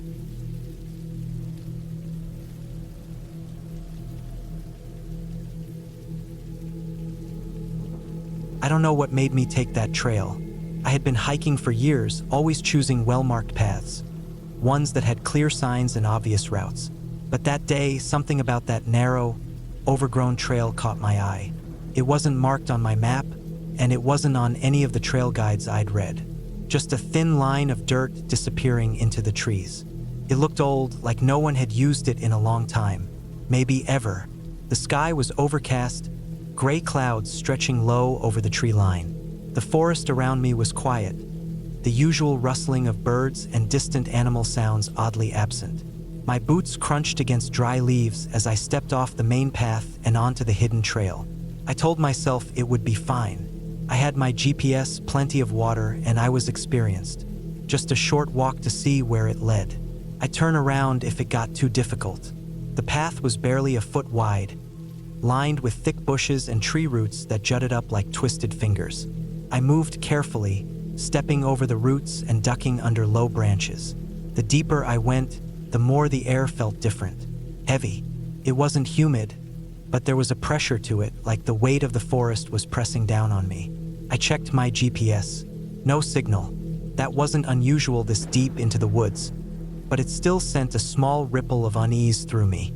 I kept going. The trail sloped downward, the trees crowding closer together. It got darker. I stopped and turned, looking back the way I had come. The path behind me already looked different, the branches weaving together in a way that made it hard to see where I had entered. But I could still make out my boot prints in the dirt. I wasn't lost. Not yet. After another 15 minutes, I noticed something strange. The forest floor was covered in leaves, but there were no animal tracks, no signs of life at all. Normally, I'd see deer prints, bird droppings, or little tunnels in the underbrush where small animals scurried through. But here, nothing, just undisturbed earth and silence. A smell reached me, faint at first, then stronger. A mix of damp earth and something else, something rotten. My stomach twisted. I'd come across dead animals before, deer carcasses picked clean by scavengers, the sour stink of decay hanging in the air. But this was different. It was sharp, almost chemical. I pressed forward, stepping carefully. The trail narrowed even more, forcing me to push branches aside as I moved. Then up ahead I saw it. A tent. It was old and sagging. Its once bright fabric faded to a dull, moldy green. Leaves and dirt had piled up around it, half burying the bottom. The sight of it sent a cold rush through me. I stopped, listening. Nothing. No wind, no insects, no movement. I stepped closer. The tent's entrance was partially unzipped, just enough to see inside. A sleeping bag lay crumpled in the middle. Next to it, a pair of boots. A backpack leaned against the far side. It looked like someone had set up camp and then vanished. I scanned the ground around the tent. No signs of a struggle. No footprints other than my own. But the smell was worse here, clinging to the air like something that had seeped into the fabric of the tent itself. I reached out and touched the backpack. The material was stiff and sun-bleached. I unzipped the top and peered inside. Clothes, a flashlight, a map so faded that I couldn't make out the markings. A water bottle empty, a hunting knife still in its sheath. Something about the knife made my stomach turn. I had one just like it in my pack, sharp, reliable. But this one had scratches on the handle, deep grooves like someone had gripped it too tightly. Pulled it out. The blade was clean, but the weight of it in my hand felt wrong. Heavy in a way it shouldn't be. I put it back and turned to the sleeping bag. It was unzipped, partially open. I nudged it with my boot. Something shifted inside. My breath caught. I reached down and pulled the fabric back. A notebook. I exhaled, my pulse pounding in my ears. I picked it up. The cover was soft, worn leather. No name, no markings. I flipped it open. The first few pages were normal, dated entries, notes about hiking routes, weather conditions. Then the writing changed. The neat script turned jagged, the lines uneven. The entries got shorter. Something is watching me. Every night. I hear it outside my tent. I haven't seen it, but I know it's there. I tried to leave today. The trail was gone. My mouth went dry. I turned the page. I keep walking, but I always end up back here. The trees aren't right. The stars are wrong. The last entry was smudged. The ink streaked as if the writer's hand had been shaking. I hear it breathing. The rest of the pages were blank. A sharp crack echoed through the trees. My head snapped up. My body went rigid, every muscle locking in place. The sound had come from behind me, deeper in the woods. I turned, my heart hammering against my ribs. The trees stood still. The path was empty, but the air had changed. The pressure was worse now, a dense weight pressing against my chest. The smell of rot thickened. I shoved the notebook into my pack and stepped back from the tent. My pulse roared in my ears as I retraced my steps. I needed to get out. Now, I walked fast, nearly jogging. My breath came in short, sharp gasps. The trees blurred around me. The trail seemed different, the turns unfamiliar. the roots more twisted. I kept moving, forcing myself forward. I didn't stop, didn't look back. Then light, the gray sky visible through the thinning trees. The main trail. I stumbled onto it, my boots kicking up dust. The pressure lifted. The smell vanished. The air felt normal again. I turned, staring into the forest. The hidden trail was gone. Just trees, dense and silent. I backed away. Then I walked. Then I ran. I didn't stop until I reached my car. I locked the doors, my hands gripping the wheel so tightly my knuckles turned white. My pulse was still too fast, my breath coming in uneven gasps. I pulled out the notebook, flipped through the pages again. The last entry was gone. The page was blank. I threw it into the passenger seat, started the car, and drove. I didn't look back. I don't know what was out there. I don't want to know. I just know I'll never go hiking alone again.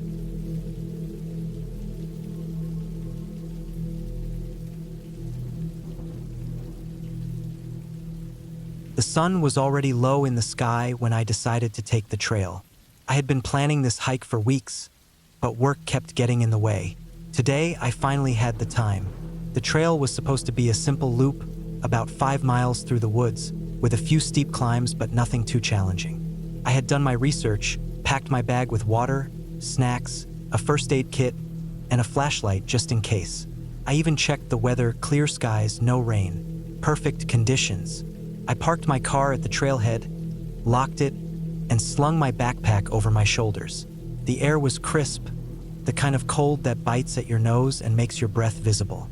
I zipped up my jacket and started walking. The trail was well marked, with yellow blazes painted on the trees every so often. The ground was a mix of dirt and fallen leaves, crunching under my boots with each step. The forest was quiet, the kind of quiet that makes you feel like you're the only person in the world. It was peaceful at first. The first mile was easy.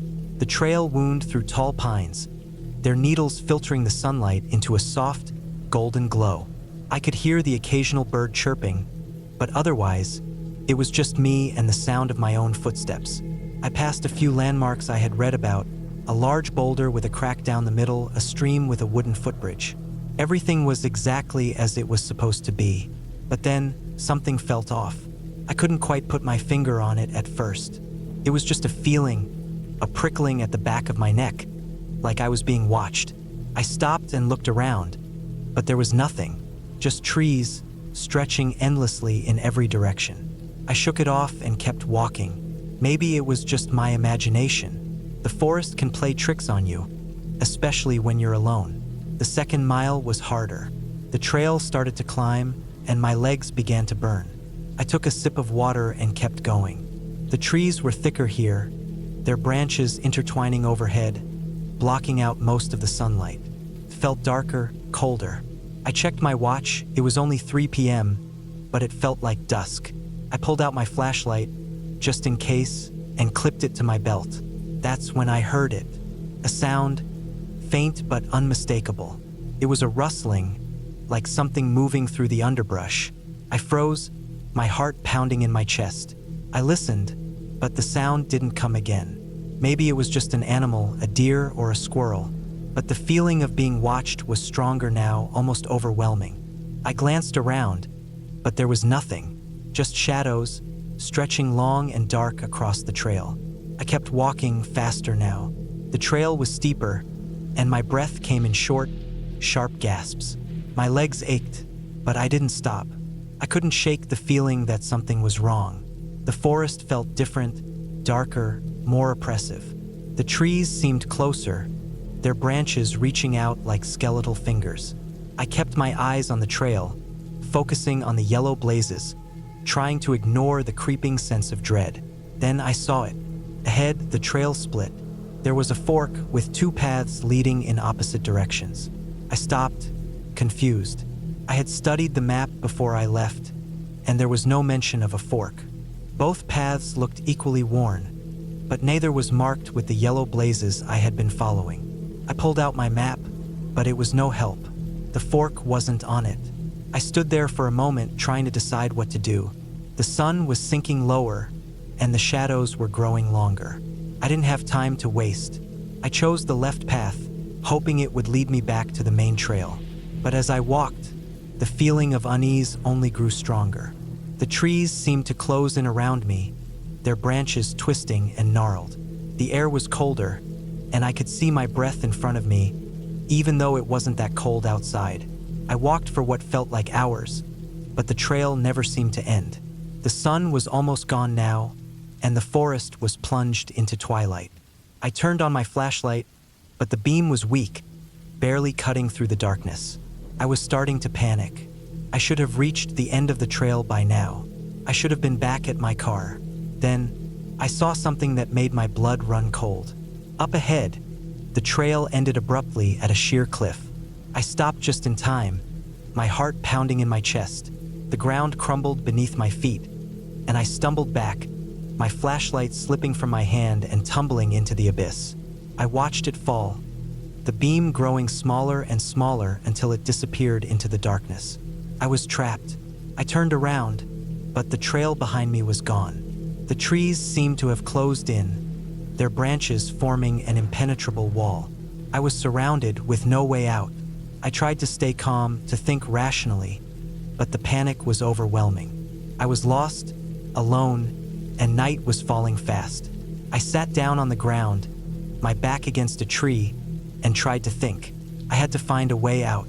I couldn't stay here. I pulled out my phone, but there was no signal. Of course, I was in the middle of nowhere. I checked my bag, hoping I had something that could help me, but all I had was water, a few snacks, and the first aid kit. Useless. I stood up and started walking again, this time off the trail. I had no choice. I had to find a way out. The forest was even darker now, the trees so thick that I could barely see a few feet in front of me. I stumbled over roots and rocks, my hands scraping against the rough bark of the trees as I tried to keep my balance. My heart was racing, and I could feel the sweat dripping down my back, despite the cold. I don't know how long I walked.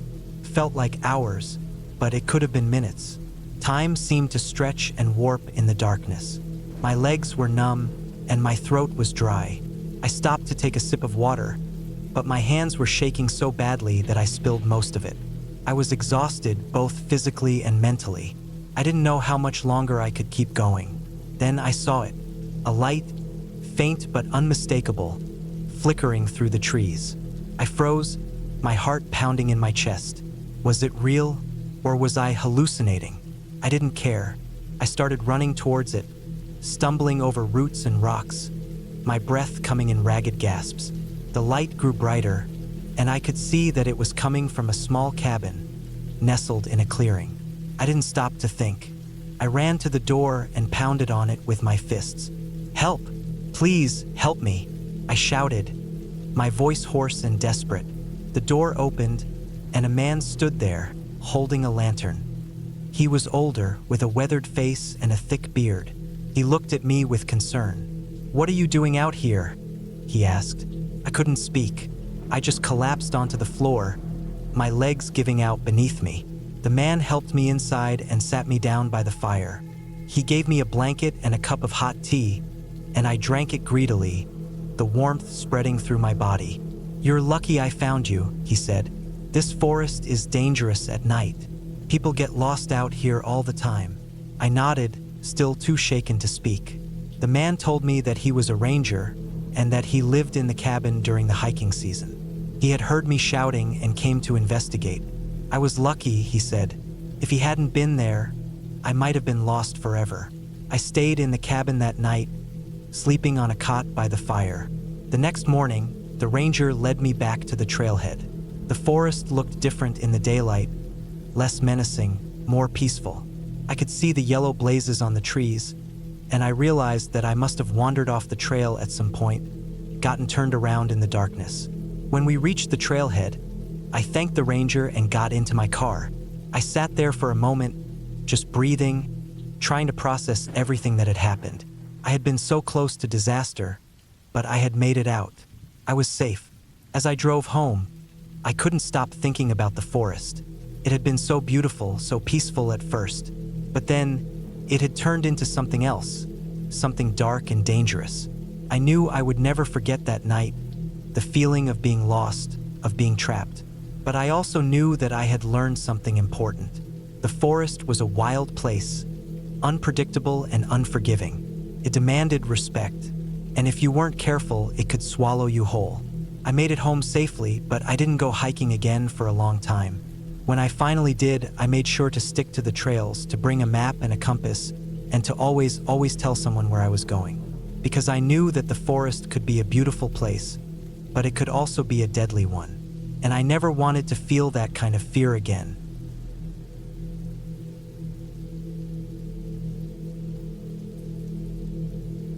I checked the map one last time before stuffing it into my pack. The trailhead was barely marked, just a faded wooden sign nailed to a tree with a name I couldn't quite read anymore. It didn't matter. I knew where I was going, at least I thought I did. The plan was simple. A 2-day solo hike through the backcountry, nothing extreme, just time away from everything. I'd done plenty of solo hikes before, and I always liked the feeling of being out there alone. There was something about the quiet, the emptiness, that made me feel more in control of myself. The first few miles were easy. The sun filtered through the trees, the dirt path firm beneath my boots. I moved fast, enjoying the rhythm of my steps. The feel of my pack settled just right on my shoulders. The forest smelled fresh, that mix of pine and damp earth. A few hours in, the trail narrowed and became rougher. I noticed that the trees grew denser here, their branches twisting together overhead, cutting off a lot of the light. The ground was uneven, packed with roots that stuck out like bones. I had to slow down, picking my steps carefully. It wasn't anything I hadn't dealt with before, just more tedious than I expected. After another hour, I checked my map again. I should have reached a clearing by now, a good spot to set up camp. But all I saw were trees in every direction. I figured I must have miscalculated my pace. It happens. No big deal. I kept walking. The deeper I went, the more the silence grew. It wasn't just the usual quiet of the woods. This was different. I couldn't hear any birds. No wind moving through the branches. Just my own breathing, the crunch of my boots. I kept telling myself it was fine, that I was overthinking it. But it felt wrong, like something was off in a way I couldn't name. Another hour passed. My legs were starting to burn, and my shoulders ached from the pack. I should have reached the clearing by now. I stopped and pulled out my phone, even though I knew I wouldn't have service. Sure enough, nothing. I flipped through my map again. That's when I noticed it. A faint trail cutting off to the right, barely visible through the underbrush. It wasn't on my map. The logical thing to do was ignore it. Stick to the trail, backtrack if I had to. But something about it made me pause. It looked used, faint, but not forgotten. I decided to follow it, just for a bit. Maybe it led to the clearing. The path was narrow, winding through thick undergrowth. I had to duck under branches, step over fallen logs. The ground was softer here, almost muddy in places, like it had been disturbed recently. It didn't take long before I noticed the smell. A faint, musty odor, like something damp and rotting. I kept going. After about 20 minutes, the trees thinned. I stepped into a small clearing. Relief flooded through me. Finally, but as I looked around, that relief drained away. The ground was wrong. The dirt in the clearing was uneven, like it had been dug up and filled back in. There were patches of bare earth, the grass scraped away. And in the middle, something that made my stomach tighten. A shovel.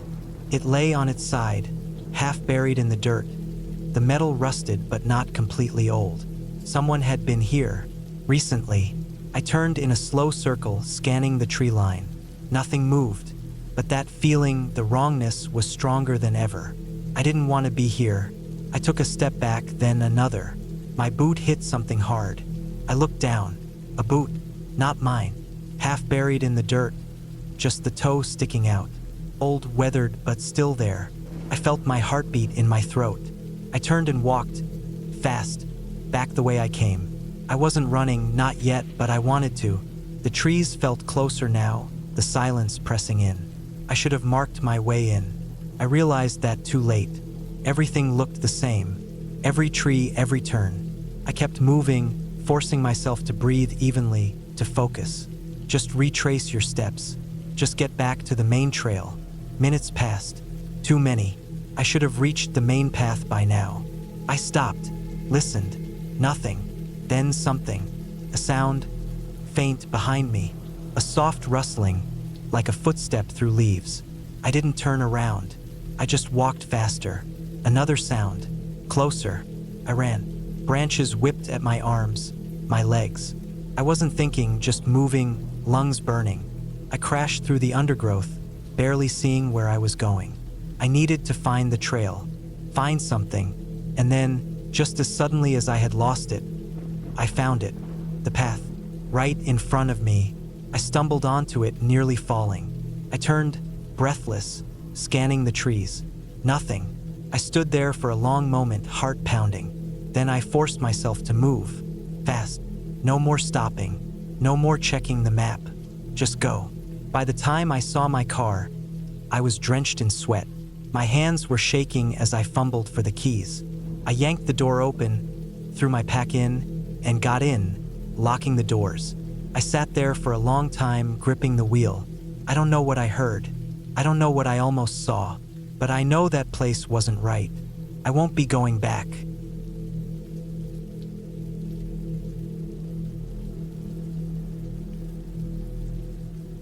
The sun was already low in the sky when I decided to take the trail. I had been planning this hike for weeks, but work kept getting in the way. Today, though, I finally had the time. The trail was one I'd never done before, a narrow path that wound through dense woods and up into the hills. It was supposed to be a 4-hour loop, but I figured I could do it in 3 if I pushed myself. I packed light, just a water bottle, a protein bar, and a small flashlight. I didn't think I'd need much else. The weather was perfect, cool but not cold, and the sky was clear. I laced up my boots, threw my backpack over my shoulder, and started walking. The first hour was easy. The trail was well marked, and the woods were peaceful.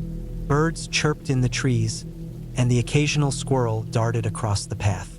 The air smelled like pine and damp earth. I felt good, strong. My legs moved steadily, and my breathing was even. I didn't see anyone else on the trail, which was fine by me.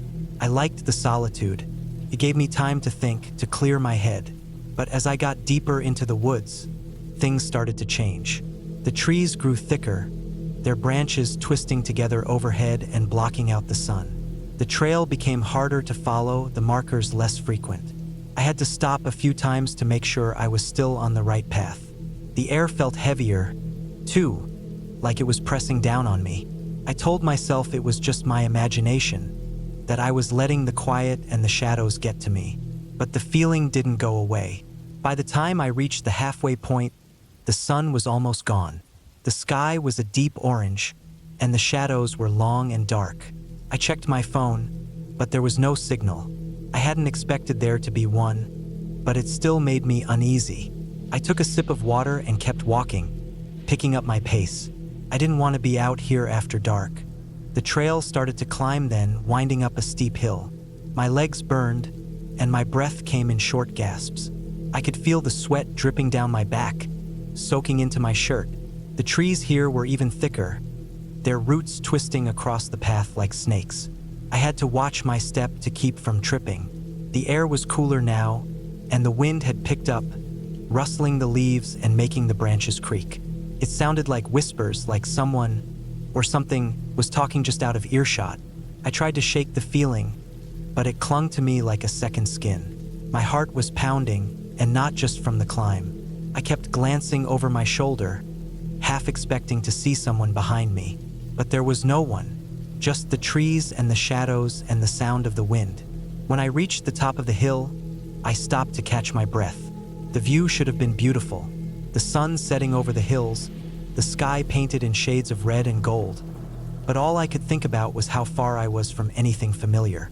The trail ahead was even darker, disappearing into a thicket of trees. I didn't want to go in there, but I didn't have a choice. It was the only way back. I took a deep breath and started walking again. The trees closed in around me, their branches reaching out like skeletal fingers. The trail was barely visible now, just a narrow strip of dirt winding through the underbrush.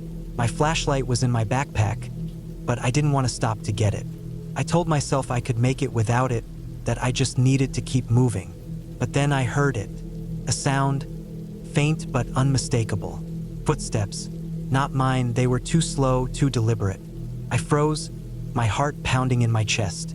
I listened, straining to hear over the sound of the wind. There it was again. Footsteps, crunching on the dry leaves. Coming from behind me. I didn't turn around. Couldn't. My body was frozen, my muscles locked in place. The footsteps were getting closer, louder. I could hear the rhythm of them, the way they matched the beat of my heart. My mind raced, trying to think of what to do. Run? But where? The trail was too narrow, the woods too dense. Hide? There was nowhere to go. The footsteps were right behind me now, so close I could almost feel the breath on my neck. And then they stopped. The silence was worse than the sound, pressed in on me, suffocating. I could feel my pulse in my throat, in my temples. My hands were shaking, and my legs felt like they might give out. I forced myself to turn around, to face whatever was there. But there was nothing, just the trail, empty and dark. The trees swayed in the wind, their branches creaking. I scanned the shadows, looking for movement, for anything. But there was nothing, just the woods, silent and still. I let out a breath I didn't realize I'd been holding. My legs felt weak, and I leaned against a tree to steady myself. It was just my imagination, I told myself. Just the wind, the shadows, the isolation. There was no one here, no one but me. I took a few deep breaths, trying to calm myself. I needed to keep moving. The sun was almost gone, and the woods were getting darker by the minute. I couldn't stay here. I pushed myself away from the tree and started walking again. Faster this time. My eyes darted back and forth, scanning the trail ahead and the woods on either side. Every sound made me jump. The rustle of leaves, the snap of a twig. My heart was still racing, and my hands were clenched into fists. The trail started to descend, winding down the other side of the hill. The trees were thinner here, and the light was a little better. I could see the trail more clearly, and I picked up my pace. I just wanted to get out of here, to get back to my car and drive home. I didn't care about the hike anymore. I just wanted to be somewhere safe. But then I heard it again. The footsteps. This time they were ahead of me, coming from the direction I was heading. I stopped, my breath catching in my throat. The sound was faint, but it was there. Footsteps, slow and deliberate, moving through the trees. My mind raced, trying to make sense of it. Was someone else on the trail? But why would they be out here in the middle of nowhere at this time of day? I didn't know what to do. I couldn't go back. The trail behind me was too dark, too dangerous. But I couldn't go forward, not with those footsteps ahead of me. I stood there, frozen, my heart pounding in my chest. The footsteps were getting closer, louder. I could hear them clearly now, the crunch of leaves underfoot, the rhythm of someone or something moving toward me. I had to do something. I couldn't just stand there. I reached into my backpack and pulled out the flashlight. My hands were shaking so badly I could barely turn it on. The beam of light cut through the darkness, illuminating the trail ahead. I swung it back and forth, searching for the source of the footsteps. But there was nothing, just the trail, empty and dark. The trees swayed in the wind, their branches creaking. I scanned the shadows, looking for movement, for anything. But there was nothing, just the woods, silent and still. I let out a breath I didn't realize I'd been holding. My legs felt weak, and I leaned against a tree to steady myself. It was just my imagination, I told myself. Just the wind, the shadows, the isolation. There was no one here, no one but me. I took a few deep breaths, trying to calm myself. I needed to keep moving. The sun was almost gone, and the woods were getting darker by the minute. I couldn't stay here. I pushed myself away from the tree and started walking again. Faster this time. My eyes darted back and forth, scanning the trail ahead and the woods on either side. Every sound made me jump. The rustle of leaves, the snap of a twig. My heart was still racing, and my hands were clenched into fists. The trail started to descend, winding down the other side of the hill. The trees were thinner here, and the light was a little better. I could see the trail more clearly, and I picked up my pace. I just wanted to get out of here, to get back to my car and drive home. I didn't care about the hike anymore. I just wanted to be somewhere safe. But then I heard it again. The footsteps. This time they were ahead of me, coming from the direction I was heading. I stopped, my breath catching in my throat. The sound was faint, but it was there. Footsteps, slow and deliberate, moving through the trees. My mind raced, trying to make sense of it. Was someone else on the trail? But why would they be out here in the middle of nowhere at this time of day? I didn't know what to do. I couldn't go back. The trail behind me was too dark, too dangerous. But I couldn't go forward, not with those footsteps ahead of me.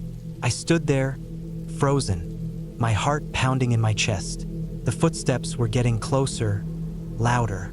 I could hear them clearly now, the crunch of leaves underfoot, the rhythm of someone or something moving toward me. I had to do something. I couldn't just stand there. I reached into my backpack and pulled out the flashlight. My hands were shaking so badly I could barely turn it on. The beam of light cut through the darkness, illuminating the trail ahead. I swung it back and forth, searching for the source of the footsteps. But there was nothing, just the trail, empty and dark. The trees swayed in the wind.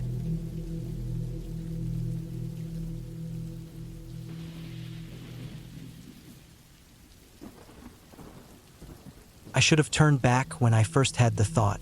I kept going, telling myself I was just overthinking it. But now, looking back, I know that was my first mistake.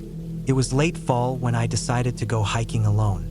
The weather had cooled off just enough to make the air crisp, and the leaves had turned shades of red and orange, covering the trails in a thick layer. I had always loved being out in nature, alone with nothing but the sound of the wind and my boots crunching against the dirt. The trail I picked wasn't well known, which is exactly why I chose it. I liked the quiet. It was about 12 miles total, a loop that would take me up through the mountains and back down before nightfall. I packed light, a couple of water bottles, some granola bars, a flashlight, and a knife I always carried for safety. I left my phone in my car since there wouldn't be any service anyway. The first few miles were peaceful.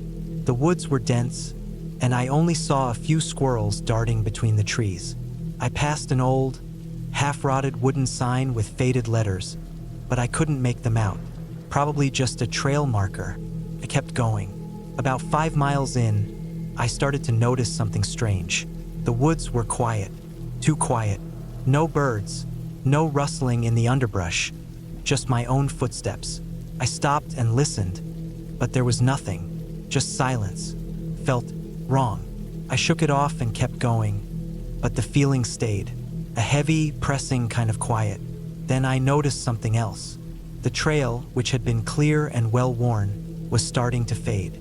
The dirt path became narrower, and the leaves covered it so thickly I could barely tell where to step. I checked my watch. I had been hiking for almost 3 hours.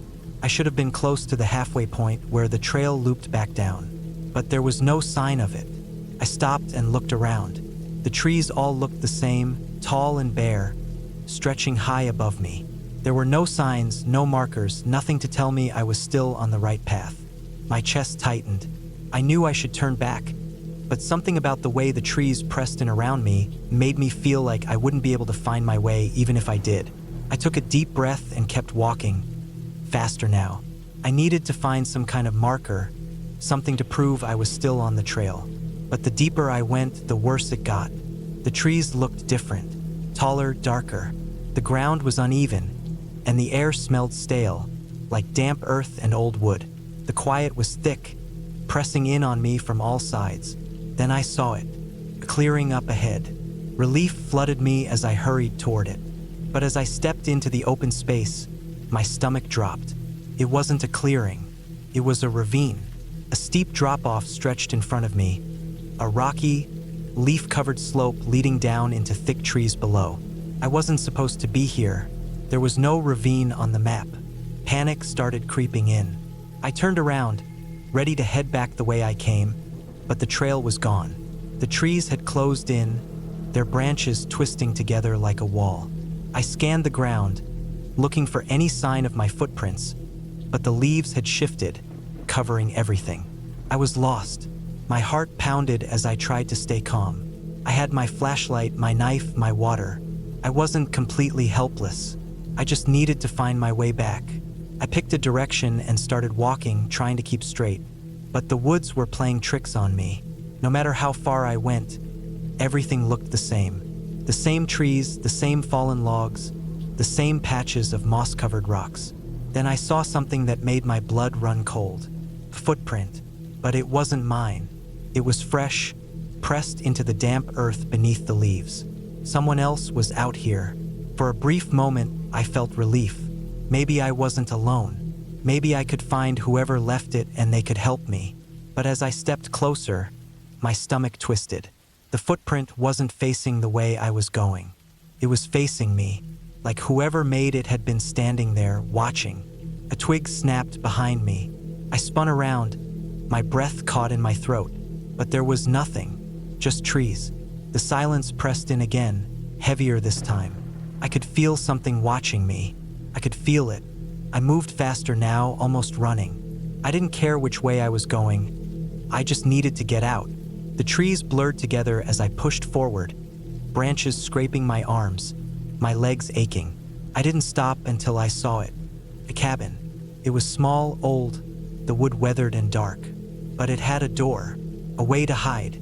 I stumbled toward it, yanking the door open and slamming it shut behind me. My breath came in ragged gasps as I pressed my back against the wood. Inside, it was empty, dust-covered furniture, an old fireplace filled with ashes, but no signs of life. Then I saw the table. My stomach twisted. On the table was a knife, a long, rusted hunting knife, and next to it a map. My map. I staggered back, my mind racing. Someone had been here. Someone had taken my map. Someone had been watching me. A creak sounded from the floorboards above me. My blood turned to ice. I wasn't alone. I didn't think. I ran. I threw open the door and bolted into the woods, my legs burning, my lungs aching. I didn't stop, didn't look back. I ran until the trees thinned, until I could see the fading light of the sun through the branches. And then I saw it. The road. My car was there, right where I left it. I didn't know how I had found my way back. I didn't care. I just ran to it, yanked the door open, and drove. I didn't stop until I was miles away, until I was sure no one had followed me. I don't know who was in that cabin. I don't know how they got my map, or why they were watching me. But I do know one thing. I'll never hike alone again.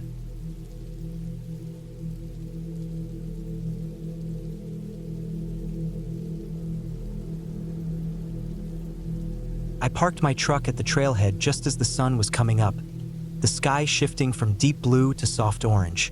The air was crisp, cooler than I expected for late summer, but it felt good. The whole drive up had been peaceful, with barely any other cars on the winding mountain road. I stepped out, stretched, and double-checked my pack. Water, snacks, first aid kit, knife, extra socks, everything I'd need for a full day of hiking. This was supposed to be a solo trip, a way to clear my head. The trail was marked well at the beginning, a dirt path winding through thick pine forest. The ground was damp, packed down from rain a few days ago. I took my time, listening to the quiet. Just birds, the occasional rustling in the bushes, probably squirrels. Felt good to be out here. About an hour in, the trail started to climb. Not steep, but enough to make my legs work. I paused to take a sip of water, wiping sweat from my forehead. The trees here were taller, their branches thick overhead, blocking most of the sunlight. It made the air cooler. I could hear water somewhere off to the right, probably a creek running down the mountain. I kept walking. The trail was narrowing now, less maintained. I stepped over fallen branches, ducked under a few low-hanging limbs. The ground was uneven, rocks and roots sticking up everywhere. I had to watch my step. After another mile, I came to a fork in the trail. One path went left, still well-traveled. The other veered right, thinner, overgrown, but still a trail. I pulled out my phone to check the map, but of course, no service. I wasn't worried. I had studied the route before coming. The right path would loop back around eventually. It wasn't marked on the official park maps, but I had read about it in some hiking forums. A hidden gem, someone had called it. I decided to take it. It was quieter here, the trees closer together, their shadows longer. The ground was soft, covered in pine needles. I walked carefully, testing each step. A bad slip out here could mean a sprained ankle or worse. After maybe another mile, I noticed the silence. No birds, no wind, just my own footsteps. I stopped, listening. Nothing, just the ringing in my ears from the absence of sound. That wasn't normal. I turned in a slow circle, scanning the trees. Everything looked the same, just thick woods stretching in every direction. I told myself it was fine, just the way sound carried up here. Maybe the birds had moved on. I kept walking. The trail kept getting worse. Times it barely felt like a trail at all. I climbed over fallen logs, stepped around muddy patches. I was starting to wonder if I'd made a mistake. The ground sloped downward now, steep enough that I had to brace myself on trees as I moved. Then I saw it. A shoe. Just one, half buried in the dirt off the trail. Old, weathered, but still holding its shape. My stomach tightened. It wasn't the kind of thing you usually saw this deep in the woods. I knelt down, poking at it with a stick. Nothing inside, just an empty shoe. I stood up quickly, suddenly feeling exposed. Vulnerable. The silence was pressing in again. I needed to turn back. I spun around, ready to retrace my steps, but the trail behind me didn't look right. Had I really stepped over that many fallen logs? Had the trees always been this dense? I swallowed hard, trying to stay calm. I wasn't lost. I just needed to take it slow. I started walking back the way I came, keeping my eyes on the ground, looking for my footprints.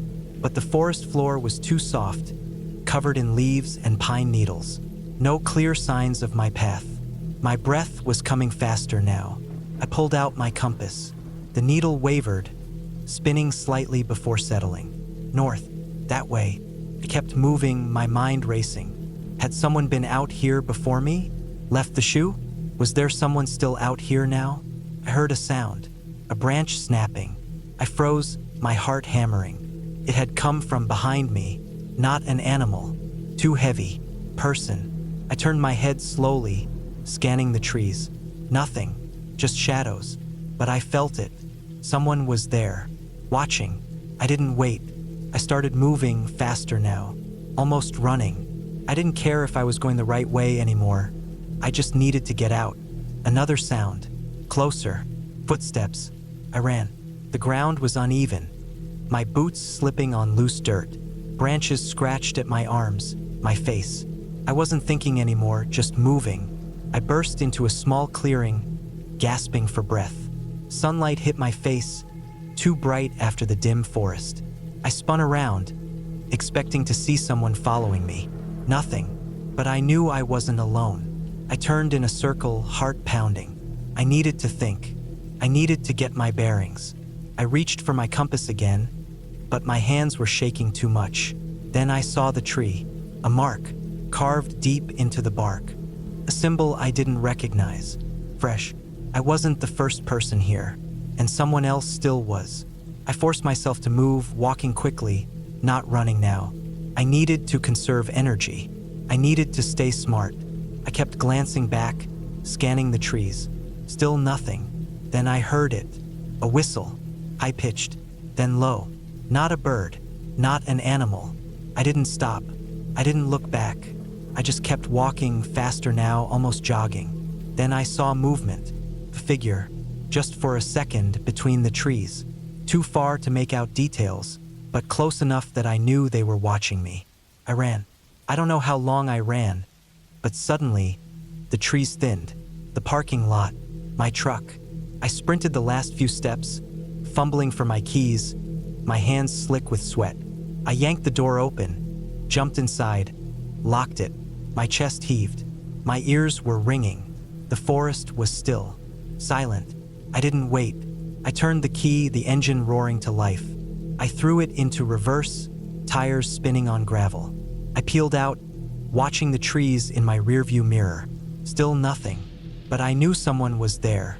I didn't stop driving until I was miles away, back on the main road, my pulse finally slowing. I never went back to that trail, never tried to find out what I had seen. Some things I think you're not supposed to understand, and some places you're not supposed to go.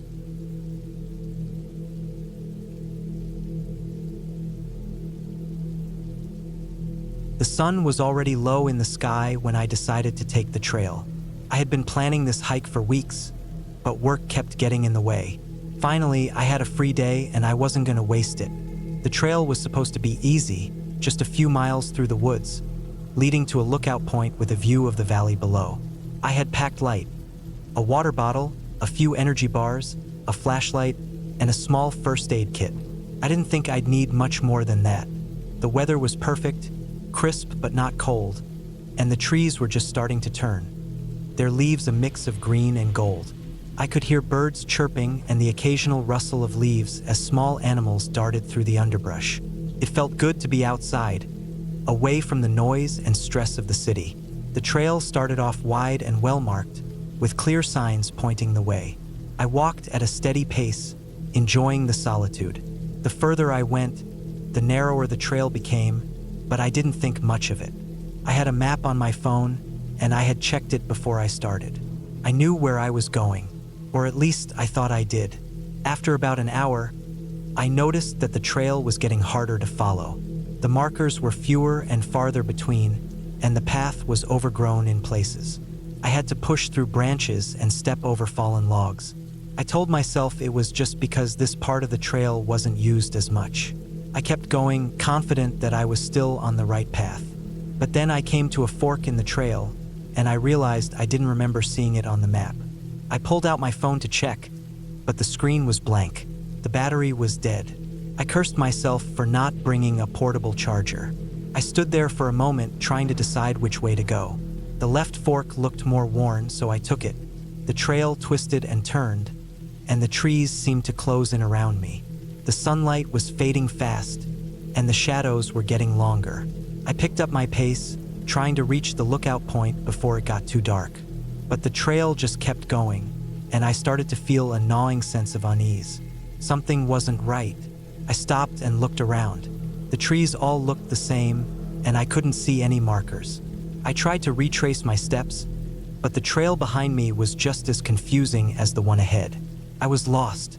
The realization hit me like a punch to the gut. I had no idea where I was, and it was getting darker by the minute. I told myself to stay calm. Panicking wouldn't help. I had to think. I decided to keep going, hoping the trail would lead me somewhere, anywhere. The forest was eerily quiet now, the birdsong replaced by the occasional creak of branches in the wind. My footsteps sounded loud in the stillness, and I could hear my own breathing. The air was getting colder, and I wished I had brought a jacket. I kept walking, my eyes scanning the ground for any sign of a trail marker, but there was nothing. The sky was almost completely dark now, and I could barely see a few feet in front of me. I pulled out my flashlight and turned it on. The beam cut through the darkness, but it didn't make me feel any better. The trees seemed to loom over me, their branches like skeletal fingers reaching out. I tried to shake off the feeling of dread, but it was hard.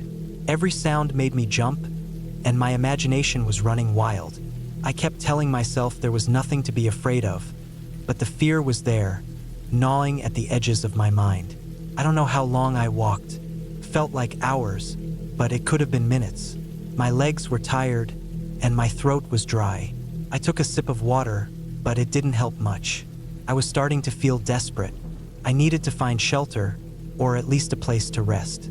But the forest seemed endless, and I had no idea where I was going. Then I saw it, a faint light in the distance.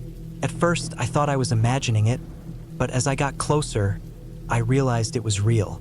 It was a small cabin, tucked away in the trees. Relief washed over me. I wasn't alone after all. I hurried toward the cabin, my flashlight bouncing in my hand. As I got closer, I could see that the cabin was old and run down, but it looked sturdy enough. There was a faint glow coming from one of the windows, and I could see smoke rising from the chimney. Someone was inside. I knocked on the door, but there was no answer. I knocked again, louder this time. Still nothing. I tried the handle, and to my surprise, the door opened. I stepped inside, calling out a hesitant hello.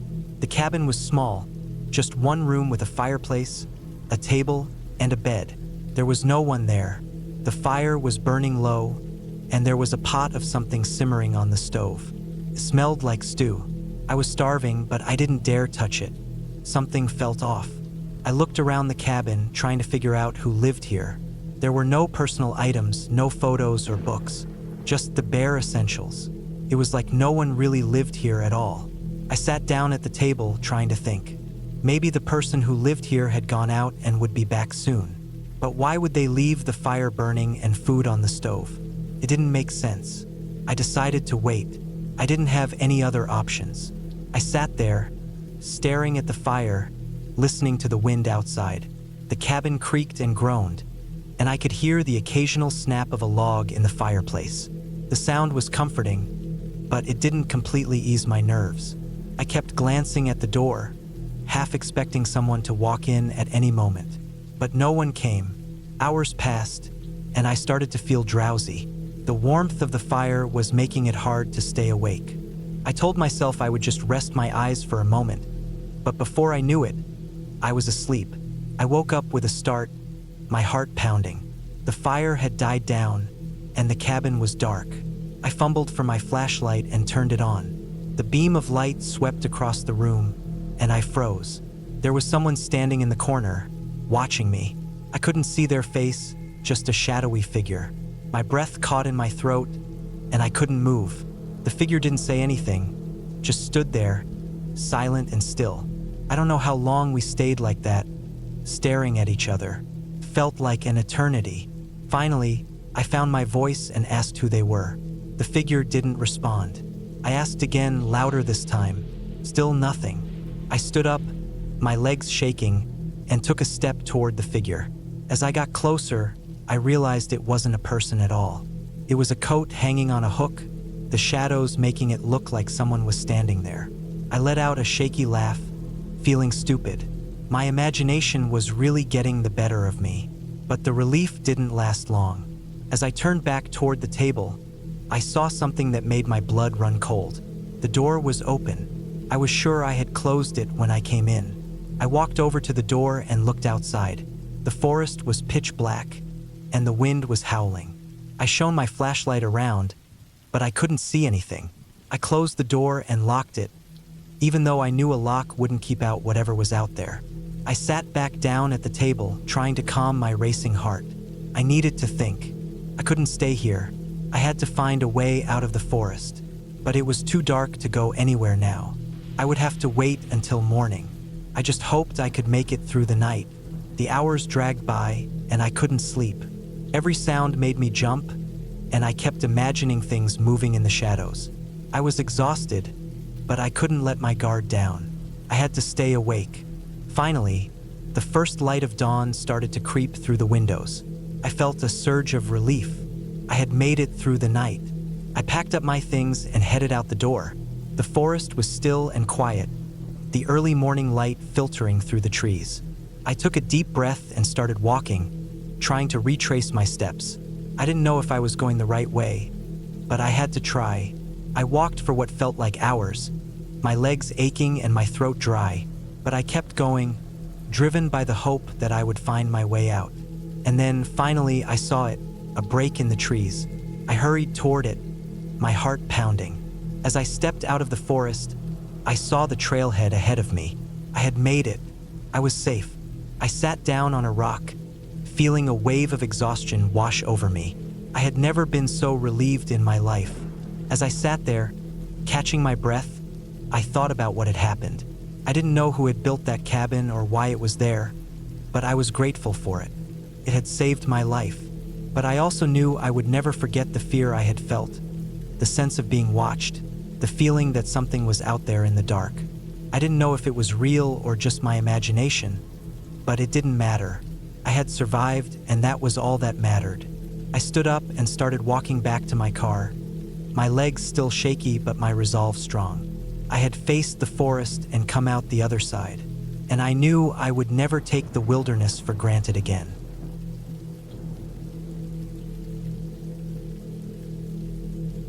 The sun was already low in the sky when I decided to take the trail. I'd been planning this hike for weeks, but life kept getting in the way. Work, errands, excuses. Today, though, I finally had the time. The trail was one I'd never done before. A winding path through dense woods that promised a view of the valley below. I'd read about it online, moderate difficulty, about 6 miles round trip, perfect for an afternoon. I packed my bag with the essentials. Water, a few protein bars, a flashlight, a lighter, and a small first aid kit. I threw in a rain jacket too, just in case. The weather had been clear all day, but you never know in the mountains. The trailhead was easy enough to find. A small parking lot marked the start, with a wooden sign pointing the way. The air was crisp, the kind of cold that nips at your nose but feels refreshing after being cooped up indoors. I tightened my boots, adjusted my backpack, and started walking. The first mile was easy. The path was wide, well-trodden, and the trees provided just enough shade to keep the sun off my face. Birds chirped in the distance, and the occasional rustle of leaves reminded me that I wasn't entirely alone. It was peaceful, the kind of quiet that makes you forget about everything else. But as I went deeper, the trail began to change.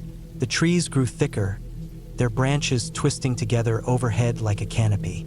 The sunlight struggled to break through, casting long shadows that made the forest floor look like a patchwork of light and dark. The air felt heavier too, damp and cool, as if the woods were holding their breath. I checked my phone for the time. It was later than I thought. I'd been walking for over an hour, but the trail seemed to stretch on endlessly. I pulled out my map, the one I'd printed off the internet, and tried to orient myself. According to the map, I should have reached the halfway point by now, but there was no sign of the clearing I was supposed to pass through. I kept walking, my pace quickening. The trail narrowed, the underbrush creeping closer to the edges. My boots crunched against the dry leaves, the sound echoing in the stillness. I tried to shake the unease creeping up my spine. It was just a hike. I'd done this before, but something felt off. The woods were too quiet. The birds had stopped singing, and even the wind seemed to have died down. I glanced over my shoulder, half expecting to see someone, or something, following me. But there was nothing, just the trail winding back into the shadows. The sun was sinking lower now, the light turning a deep orange. I knew I should have turned back, but I was determined to reach the viewpoint. I come this far, and I didn't want to waste the trip. I told myself it was just my imagination, that the woods always felt eerie when you were alone. But the further I went, the more the feeling grew. It wasn't just the silence. It was the way the trees seemed to close in around me, their gnarled roots twisting across the path like fingers trying to grab my ankles. It was the way the shadows seemed to move, just out of the corner of my eye, always disappearing when I turned to look. I stopped to catch my breath, leaning against a tree. My heart was pounding, and not just from the exertion. I took a sip of water, trying to calm myself. That's when I noticed it. A faint sound, barely audible over the rustle of leaves. It was a low hum, almost like a vibration, coming from somewhere up ahead. I strained to listen, my body tense. The sound grew louder, more distinct. It wasn't just a hum anymore. It was a voice, or voices, muffled, indistinct, but definitely human. My first instinct was to call out, to see if there were other hikers nearby. But something stopped me. The voices didn't sound right. They were too low, too guttural, like they were coming from deep in the earth. I crouched down, my back pressed against the tree, and listened. The voices were getting closer. I could hear footsteps now, heavy and deliberate, crunching against the leaves. My mind raced. Who would be out here this late? And why did they sound like that? I peered around the tree, trying to see without being seen. The trail curved up ahead, disappearing into a thicket of bushes. The voices were coming from there. I could see movement now, shadows shifting in the fading light. My stomach churned. I didn't know what to do. If I stayed where I was, they'd find me. If I ran, they'd hear me. I made a decision. Slowly, carefully, I crept off the trail, ducking behind a cluster of bushes. The ground was soft, the leaves damp beneath my hands. I held my breath, my heart pounding so loudly I was sure they could hear it. The footsteps grew louder, the voices more distinct. There were two of them, maybe three. I couldn't make out what they were saying, but the tone was harsh, aggressive. I pressed myself lower, my face inches from the ground. The smell of damp earth filled my nostrils, sharp and metallic. I could see them now, their figures silhouetted against the dim light. They were big, broad-shouldered, dressed in dark clothing. One of them carried something, a tool maybe, or a weapon. Couldn't tell. They stopped just a few feet from where I was hiding. My body froze, every muscle tense. I could hear them talking now, their voices low and gravelly. They were arguing about something, their words sharp and clipped. I caught a few phrases. Too late. Get rid of it. No witnesses. My blood ran cold. I didn't know what they were talking about, but I knew I didn't want to find out. I stayed perfectly still, not daring to breathe. The seconds stretched into minutes, each one feeling like an eternity. Finally, they moved on, their footsteps fading into the distance. I waited until I couldn't hear them anymore before I dared to move. My legs were stiff, my hands trembling as I pushed myself up. I glanced around, making sure they were gone, then crept back to the trail. My mind was racing. Who were they? What were they doing out here? And what had they meant by no witnesses? I didn't want to stick around to find out. I turned back the way I'd come, my pace quickening with every step. The woods seemed darker now, the shadows deeper. Every sound made me jump, every rustle of leaves sending a jolt of fear through my body. I didn't stop until I reached the trailhead. My car was still there, the only one in the parking lot. I fumbled with the keys, my hands shaking so badly I could barely unlock the door. I threw my bag into the passenger seat and climbed in, slamming the door shut behind me. The engine roared to life, the sound strangely comforting after the silence of the woods. I drove fast, the tires kicking up gravel as I sped down the dirt road. It wasn't until I reached the main highway that I finally allowed myself to breathe. I didn't go back to that trail. I didn't even tell anyone what had happened. Who would believe me? It sounded crazy, even to me, but I couldn't shake the feeling that I'd stumbled onto something I wasn't supposed to see. Something dangerous. I kept thinking about those voices, those shadows, and the words they'd said. No witnesses. I didn't know what they were involved in, and I didn't want to know. All I knew was that I'd been lucky to get out of there. For weeks afterward, I had nightmares. I'd wake up in a cold sweat, the sound of those voices echoing in my ears. I started avoiding the woods altogether, sticking to well-populated trails where I knew I wouldn't be alone. But even then, I couldn't shake the feeling of being watched. It was like those shadows had followed me out of the woods, lurking just out of sight.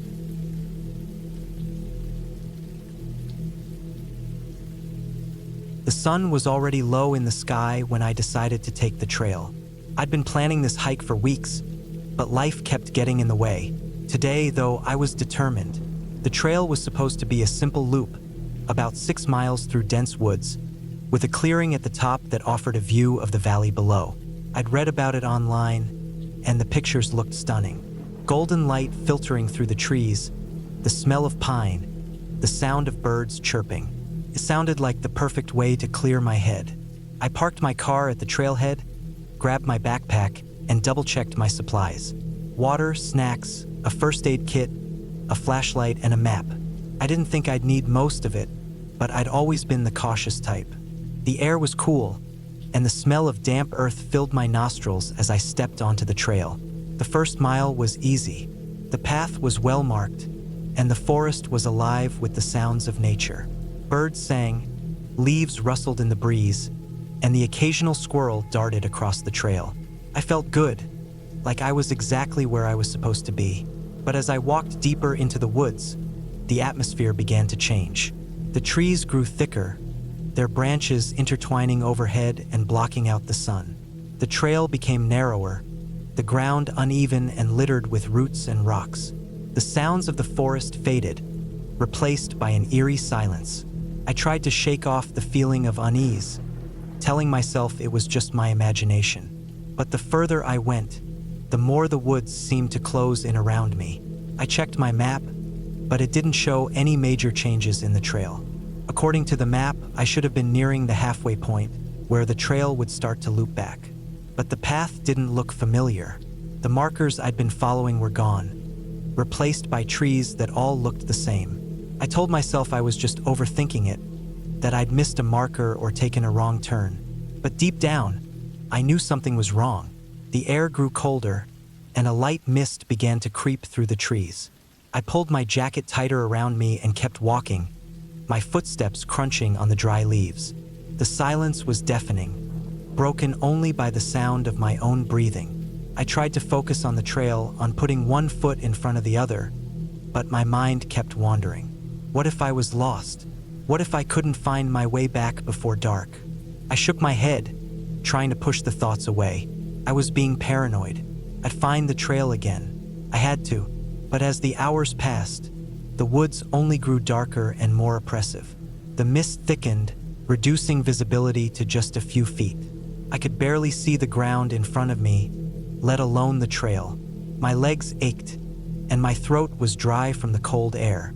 I stopped to take a sip of water, but my hands were shaking so badly that I spilled most of it. I cursed under my breath and kept walking, my heart pounding in my chest. The forest seemed to stretch on forever, an endless sea of trees and mist. I tried to retrace my steps, but every direction looked the same. Panic began to set in, a cold, creeping dread that made it hard to breathe. I told myself to stay calm, to think logically, but my mind was racing. What if I was going in circles? What if I was walking deeper into the woods instead of out? I had no way of knowing. The sun had set completely now, and the woods were plunged into darkness.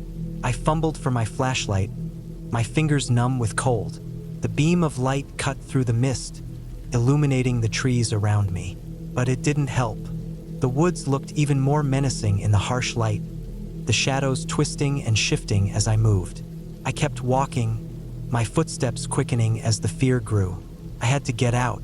I had to find the trail, but the trail was gone. I searched for hours, my flashlight growing dimmer with each passing minute. My legs felt like lead, and my head was spinning. I couldn't think straight. I couldn't remember how long I'd been walking, or how far I'd gone. All I knew was that I was lost, and the woods were closing in around me. Finally, I couldn't go on. My legs gave out, and I collapsed against a tree, my breath coming in ragged gasps.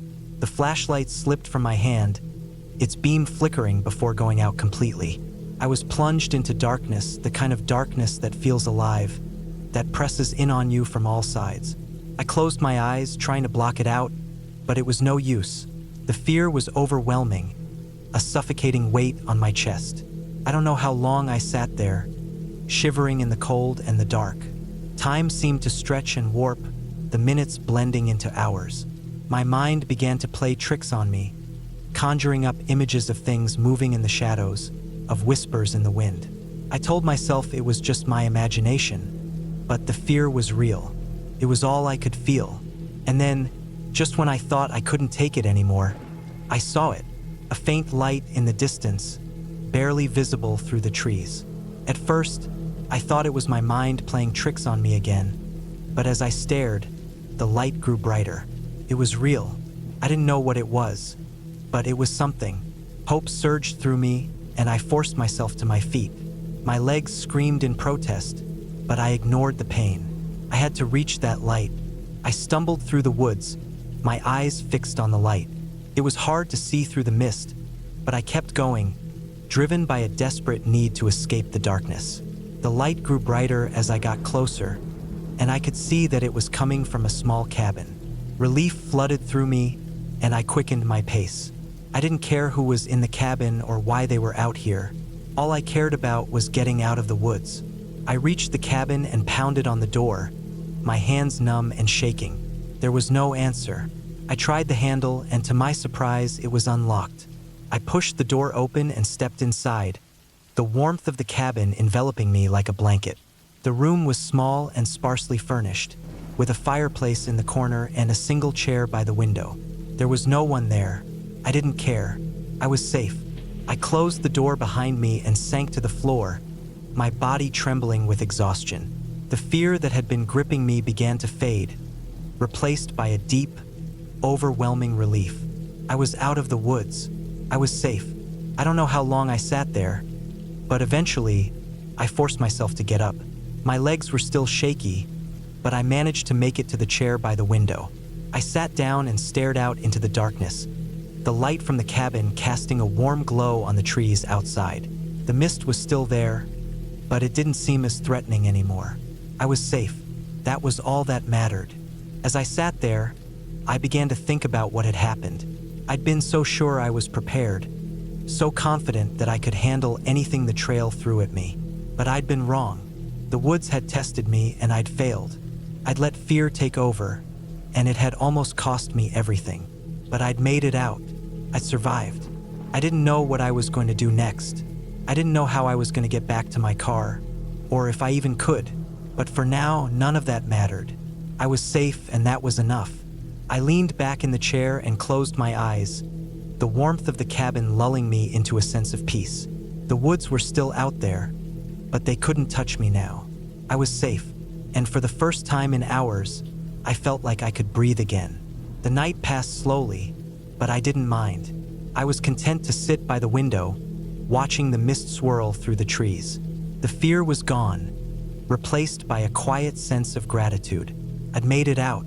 I'd survived. And as the first light of dawn began to creep through the trees, I knew that I would be okay. The woods had tested me, but I'd come out stronger on the other side. And that was all that mattered.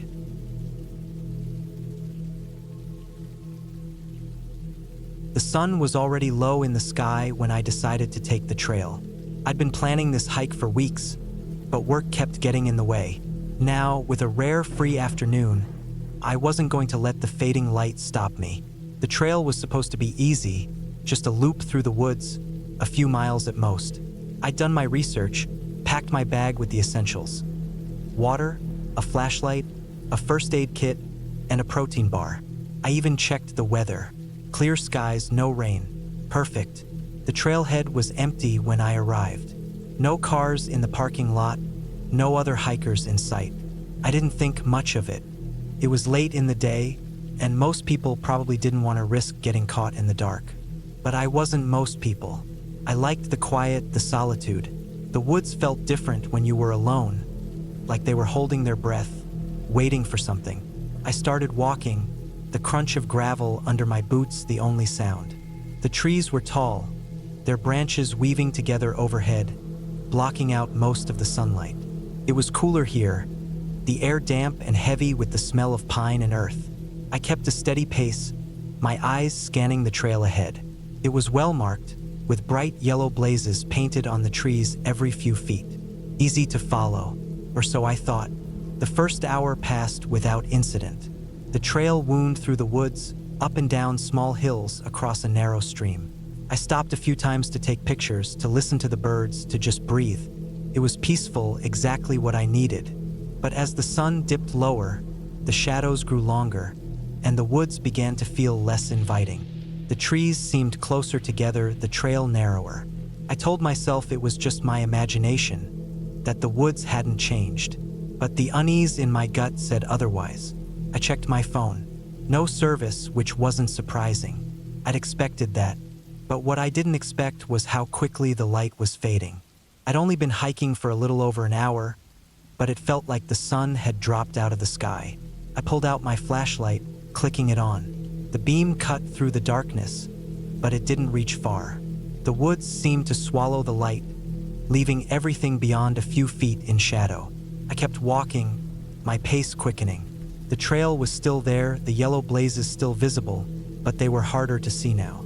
I had to stop every few minutes to shine my light on the trees, searching for the next marker. My heart was starting to race, not from exertion, but from something else. A feeling I couldn't quite name, like I was being watched. I told myself it was just the dark, the isolation, that there was nothing out here but me and the trees. But the feeling didn't go away. If anything, it got stronger, My skin prickled, the hair on the back of my neck standing on end. I kept glancing over my shoulder, half expecting to see something there, but there was nothing, just darkness.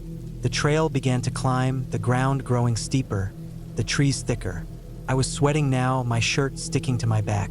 My flashlight flickered, and I shook it, willing it to stay on. The last thing I needed was to be stranded out here in the dark with no light. The beam steadied, but it was dimmer than before. I didn't know how much longer the batteries would last. I reached the top of the hill and stopped, catching my breath. The trail leveled out here, but it was harder to see. The trees were so close together that their branches formed a canopy, blocking out what little light was left. I shone my flashlight ahead, searching for the next blaze. It took me a few seconds to find it, and when I did, I realized something was wrong. The trail didn't look right. It was narrower than before, the ground uneven, covered in roots and rocks. I didn't remember it being like this. I pulled out my map, unfolding it with shaking hands. According to the map, the trail should have been wide and well-maintained all the way through. But this wasn't wide or well-maintained. It was barely a path. I told myself I must have taken a wrong turn, that I'd missed a marker somewhere. But I hadn't seen any other trails, any forks in the path. I'd been following the yellow blazes the whole time. Hadn't I? I turned around, shining my light back the way I'd come. The trail behind me looked just as unfamiliar as the one ahead. The trees seemed to close in, their branches reaching out like skeletal fingers. My breath came faster, my chest tight. I didn't know what to do. Go back? Keep going? Neither option felt safe. I decided to keep going. Maybe the trail would widen again. Maybe I'd find my way back to the main path. I didn't have a better plan, so I walked, my flashlight beam bouncing with every step. The trail twisted and turned, the trees pressing in on either side. I was starting to feel claustrophobic, like the woods were closing in on me. I tried to focus on my breathing, to stay calm, but it was hard. The feeling of being watched was stronger now, almost overwhelming. And then I heard it, a sound, faint but unmistakable. Footsteps, not mine. They were coming from behind me, slow and deliberate. I froze, my heart pounding in my ears. I told myself it was just an animal, a deer or a raccoon. But deep down, I knew better. Animals didn't walk like that. They didn't sound so human. I didn't turn around. Couldn't. My body was frozen, my feet rooted to the ground. The footsteps grew louder, closer. I could hear the crunch of leaves, the snap of twigs. Whoever or whatever was behind me wasn't trying to be quiet. They wanted me to know they were there. My flashlight flickered again, and this time it didn't come back on. I shook it, smacked it, but it was dead. The darkness closed in, thick and suffocating. I could barely see my own hands in front of my face. The footsteps stopped. For a moment, there was silence. Then I felt it, a breath, hot and damp, on the back of my neck. I ran. I didn't think, didn't plan. I just ran. My feet pounded the ground, my arms pumping at my sides. I couldn't see where I was going, but I didn't care. I had to get away. Branches whipped at my face, roots tripped me, but I kept going. I could hear the footsteps behind me, faster now, matching my pace. I didn't look back, couldn't. If I did, I knew I'd see something I couldn't handle. The trail, if you could even call it that, was a blur. I stumbled, fell, scrambled to my feet. My lungs burned, my legs ached, but I didn't stop, couldn't. The footsteps were right behind me, so close I could almost feel them. And then suddenly they weren't. I didn't realize it at first.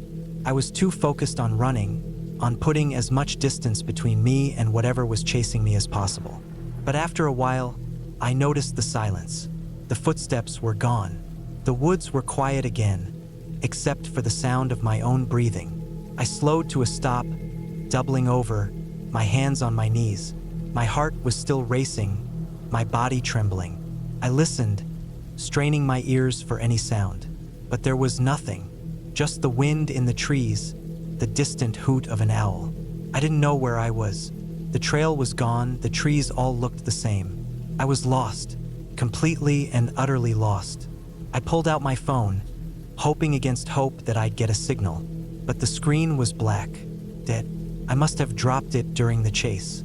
Panic started to set in. I was alone, in the dark, with no way to call for help. I didn't know which way to go, how to get back to the trail. I could wander in circles for hours, days even, and that was if I was lucky, if whatever had been chasing me didn't find me first. I forced myself to think, to focus. I couldn't just stand here. I had to do something. I looked around, trying to get my bearings. The trees were too thick to see the sky, but I thought I could make out a faint glow in the distance. Moonlight, maybe. If I could get to higher ground, I might be able to see where I was, figure out which way to go. I started walking, my steps slow and cautious. Every sound made me jump. Every shadow made my heart race. But I kept going, my eyes fixed on that faint glow. Took forever, but eventually, I reached a small clearing. The trees thinned out here, and I could see the sky. The moon was full, casting a pale light over everything. It wasn't much, but it was enough. I climbed onto a large rock, scanning the horizon. In the distance, I saw something, a light. Not moonlight, but something artificial. A house, maybe, or a road. It was hard to tell from here, but it didn't matter. It was a direction, a way out. I didn't waste any time. I climbed down from the rock and started walking, my eyes fixed on that light. It was slow going, the ground was uneven, the trees thick, but I didn't stop. Couldn't. Not until I was out of these woods. It felt like hours before I finally reached the edge of the trees. The light was closer now, brighter. It was a house just like I'd hoped. A small cabin with a light on in the window. I almost cried with relief. I stumbled up to the door, knocking as hard as I could. My hands were shaking, my legs.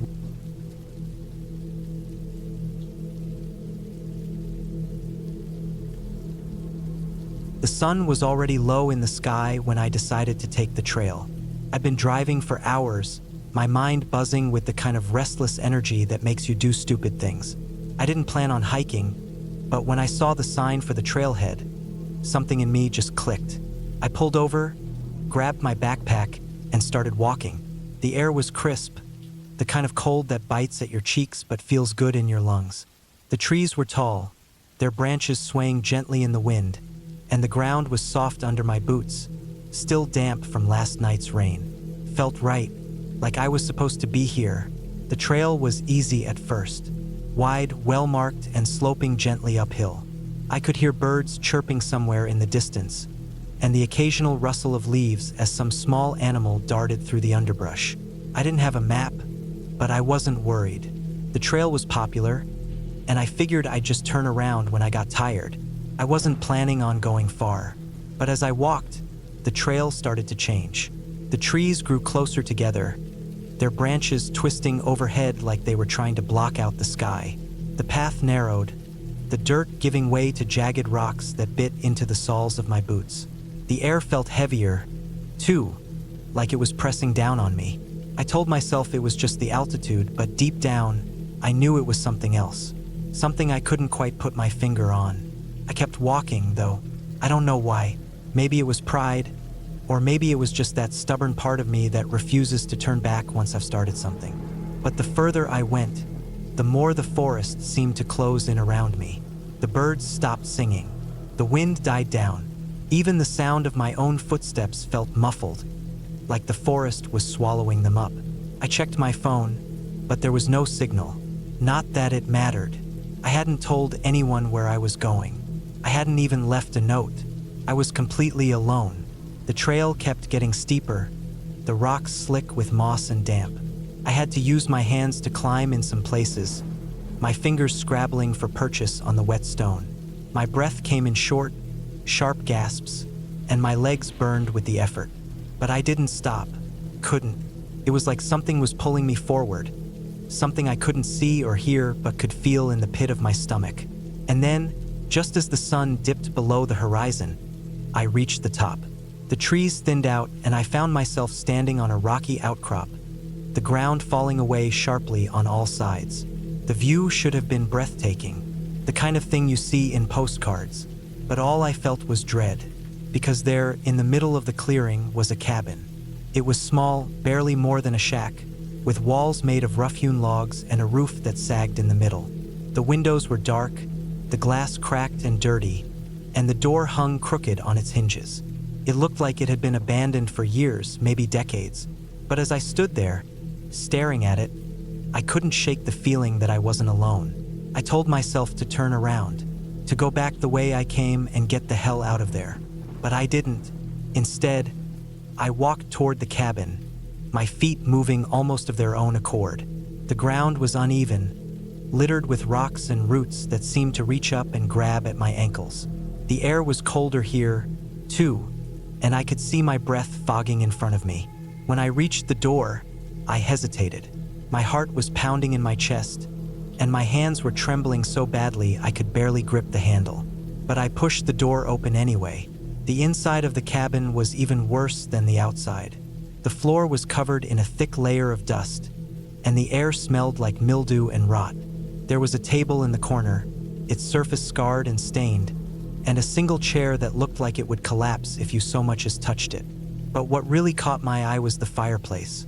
It was huge, taking up most of one wall with a mantel made of rough stone. And sitting on that mantel was a single photograph. I don't know why I picked it up. Maybe it was curiosity, or maybe it was just the need to do something, anything to break the silence. But as soon as I touched it, I knew I'd made a mistake. The photograph was old, the edges curled and yellowed with age. It showed a man standing in front of the cabin, his face gaunt and his eyes hollow.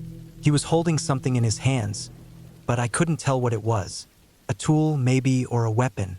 And behind him, just visible in the shadows, was something else. Something that made my blood run cold. I dropped the photograph and backed away, my heart racing. I didn't want to look at it anymore. I didn't want to be in that cabin. I turned and ran, my boots slipping on the dusty floor as I bolted for the door. But when I got outside, I stopped dead in my tracks. The clearing was gone. In its place was a dense wall of trees, their branches twisted together so tightly I couldn't see more than a few feet in front of me. The trail I'd come up was nowhere to be seen. It was like the forest had closed in around me, trapping me in this nightmare. I tried to stay calm. I told myself I could find my way back. I just had to retrace my steps. But the more I walked, the more lost I became. The trees all looked the same, their gnarled trunks and twisted branches forming a maze I couldn't navigate. The ground was uneven, too, and I kept tripping over roots and rocks I couldn't see in the fading light. And then I heard it, a sound, faint but unmistakable. Footsteps, slow and deliberate, crunching on the dry leaves behind me. I froze, my breath catching in my throat. I didn't want to turn around. I didn't want to see what was making that sound. But I had to. I had to know. I turned, my body moving slowly, almost against my will. And there, standing just a few feet away, was the man from the photograph. He looked even worse in person. His skin was pale and waxy, like he hadn't seen the sun in years, and his clothes hung off his frame in tatters. But it was his eyes that really got to me. They were empty, like two black holes staring right through me. I wanted to run, but my legs wouldn't move. I was rooted to the spot, my body refusing to obey the screaming voice in my head that told me to get out of there. The man didn't say anything. He just stood there, staring at me with those empty eyes. And then, slowly, he raised his hand. That's when I saw it. The thing he'd been holding in the photograph. It was a knife, its blade rusted and jagged, but still sharp enough to do damage. I don't know how I did it, but I managed to move.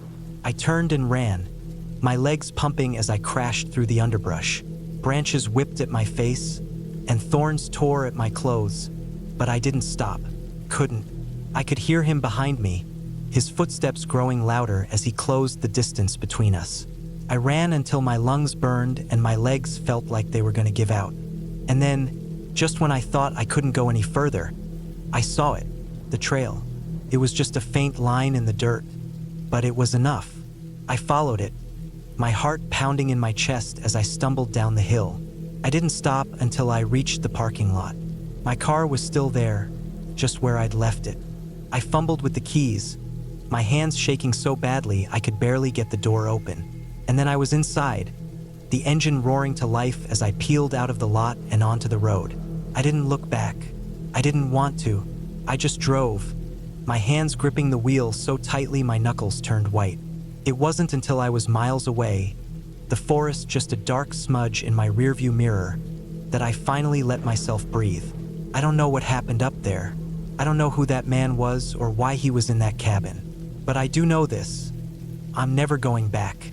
Not to that trail, not to that forest, not to that cabin. Some places are better left alone, and some things are better left unseen. The sun was already low in the sky when I decided to take the trail.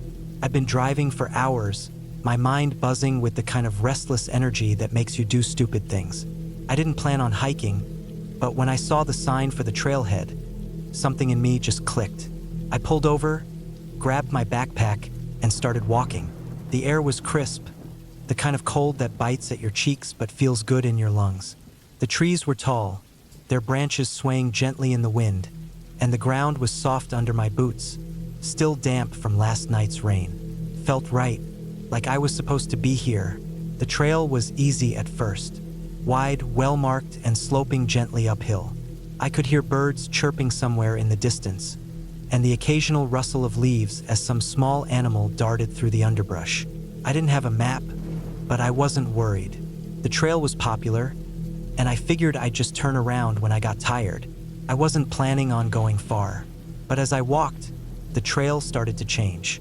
The trees grew closer together, their branches twisting overhead like they were trying to block out the sky. The path narrowed, the dirt giving way to jagged rocks that bit into the soles of my boots. The air felt heavier, too, like it was pressing down on me. I told myself it was just the altitude, but deep down, I knew it was something else. Something I couldn't quite put my finger on. I kept walking, though. I don't know why. Maybe it was pride, or maybe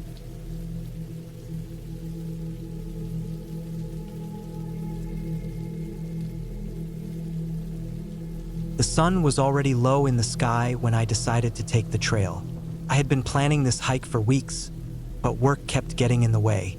Today, though, I finally had the time. The trail was supposed to be a simple loop, about 5 miles through the woods, with a few steep climbs but nothing too challenging. I had done my research, packed my bag with water, snacks, a first aid kit, and a flashlight just in case. I even checked the weather, clear skies, no chance of rain. I was ready. The trailhead was easy to find, marked by a wooden sign with the name of the trail carved into it. The air was crisp, the kind of cold that bites at your nose but feels refreshing in your lungs. The trees were tall, their branches bare, and the ground was covered in a thick layer of fallen leaves. Every step I took crunched under my boots, the sound echoing in the quiet forest.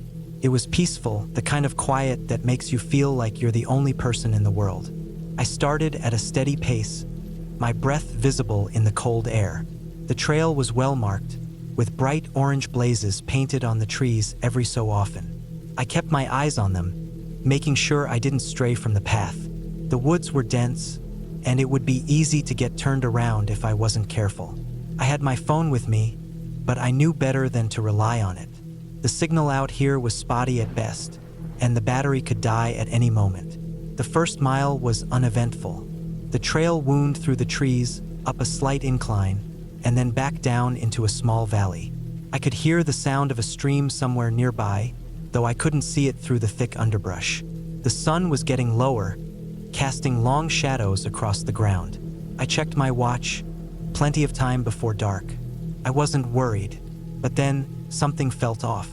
I couldn't quite put my finger on it, but the woods seemed different. The air felt heavier, the silence more oppressive. I stopped for a moment, listening. There was no sound except for the occasional rustle of leaves in the wind. No birds, no squirrels, nothing. It was as if the forest was holding its breath. I shook off the feeling and kept walking. The trail began to climb again, steeper this time. My legs burned with the effort, but I pushed through, focusing on the rhythm of my steps. The orange blazes were still there, guiding me forward. But as I climbed higher, the trees seemed to close in around me, their branches twisting together like skeletal fingers. The sunlight barely filtered through, leaving the trail in a dim, grayish light. I reached the top of the climb and paused to catch my breath. The view should have been spectacular. Rolling hills, dense forests, maybe even a glimpse of the stream I had heard earlier. But instead, all I saw was more trees, stretching out in every direction. The trail continued on, but it seemed narrower now, the underbrush creeping closer to the edges. I hesitated for a moment, then kept going. The further I went, the more the feeling of unease grew. The trail was harder to follow now, the orange blazes less frequent. I had to stop several times to look for the next one, my heart pounding each time I thought I might have lost the path. The woods were too quiet, too still. Every sound I made, the crunch of leaves, the snap of a twig, seemed too loud, like I was disturbing something that didn't want to be disturbed. I checked my watch again. I should have been nearing the end of the loop by now, but the trail showed no signs of ending. In fact, it seemed to be leading me deeper into the woods, away from the direction I had come. I pulled out my phone, hoping to check my location, but the screen was blank, dead. I cursed under my breath and shoved it back into my pocket. I was on my own. The sun was almost gone now, the sky a deep, dusky blue.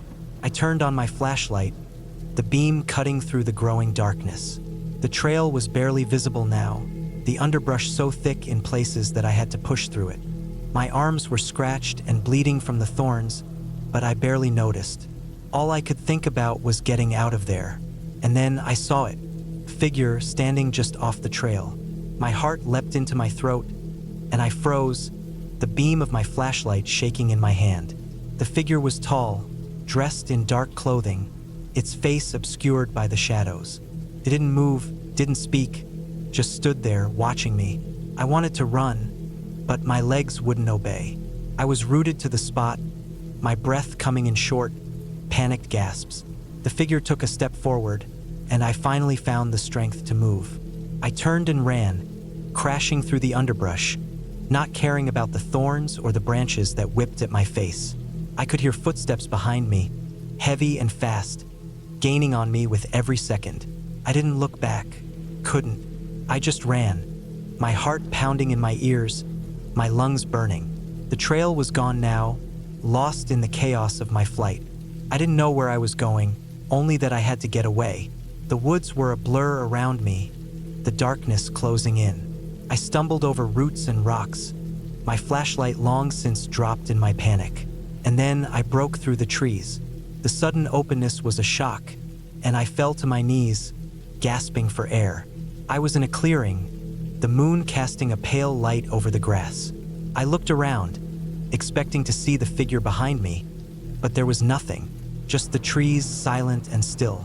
I stayed there for what felt like hours, my body trembling, my mind racing. Eventually, I forced myself to stand, to keep moving. I didn't know where I was, but I knew I couldn't stay there. I started walking, keeping the moon at my back, hoping it would lead me to safety. It did. After what felt like an eternity, I saw lights in the distance. A road. I almost cried with relief as I stumbled toward it, my legs weak and shaky. A car passed by, its headlights blinding, but I didn't care. I waved my arms, shouting, and the car slowed, then stopped. The driver rolled down the window, a look of concern on their face. "Are you okay?" they asked. I nodded, too exhausted to speak. They opened the door, and I climbed in, collapsing into the seat. As the car pulled away, I looked back at the woods, dark and endless. I didn't know what I had seen, or if I had seen anything at all. But I knew one thing for certain: I would never go back there again. The driver took me to the nearest town, where I called for a ride home. I didn't tell them what had happened, didn't think they would believe me. I barely believed it myself. But as I sat in the back of the car, staring out at the passing trees, I couldn't shake the feeling that something had been watching me, something that didn't want me to leave. When I got home, I locked the doors and windows, turned on every light in the house. I didn't sleep that night, couldn't. Every sound, every creak of the house, made my heart race. I kept seeing the figure in my mind, standing there in the shadows, watching me. The next morning, I went to the police. I told them everything, though I knew it sounded crazy. They listened, took notes, but I could see the doubt in their eyes. They promised to send someone to check the trail, but I knew they wouldn't find anything. Whatever had been out there, it was gone now. I never went hiking again. I sold my gear, deleted the trail maps from my phone, and avoided the woods altogether. But sometimes, late at night, I still think about that clearing, about the figure standing in the shadows. And I wonder if it's still out there, waiting for the next hiker to come along.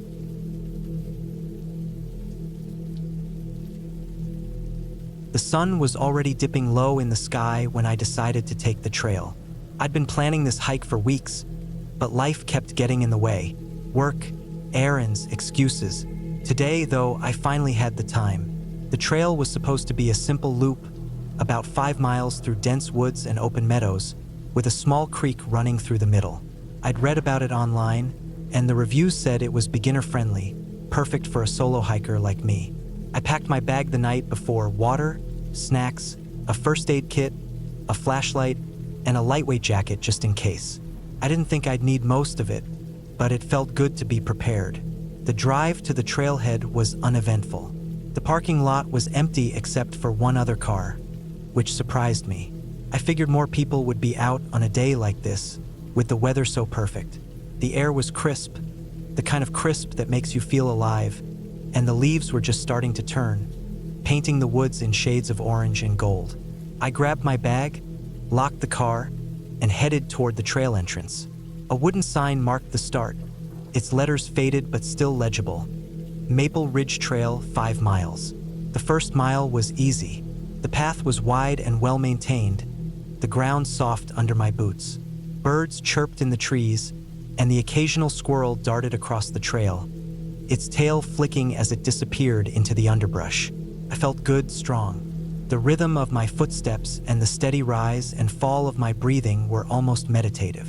I passed a few markers along the way, small wooden posts with arrows pointing the direction. Everything seemed normal, exactly as I'd expected.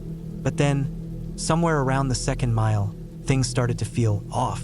The trail narrowed, the trees closing in on either side.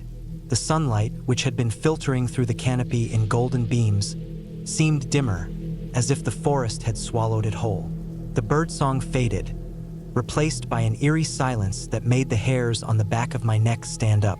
I told myself it was nothing, just my imagination running wild. I kept walking, my pace steady, but the unease in my chest grew with every step. The trail began to twist and turn more sharply, the markers less frequent. I pulled out my phone to check the map, but there was no signal. I hadn't thought to download an offline version, and now I was kicking myself for it.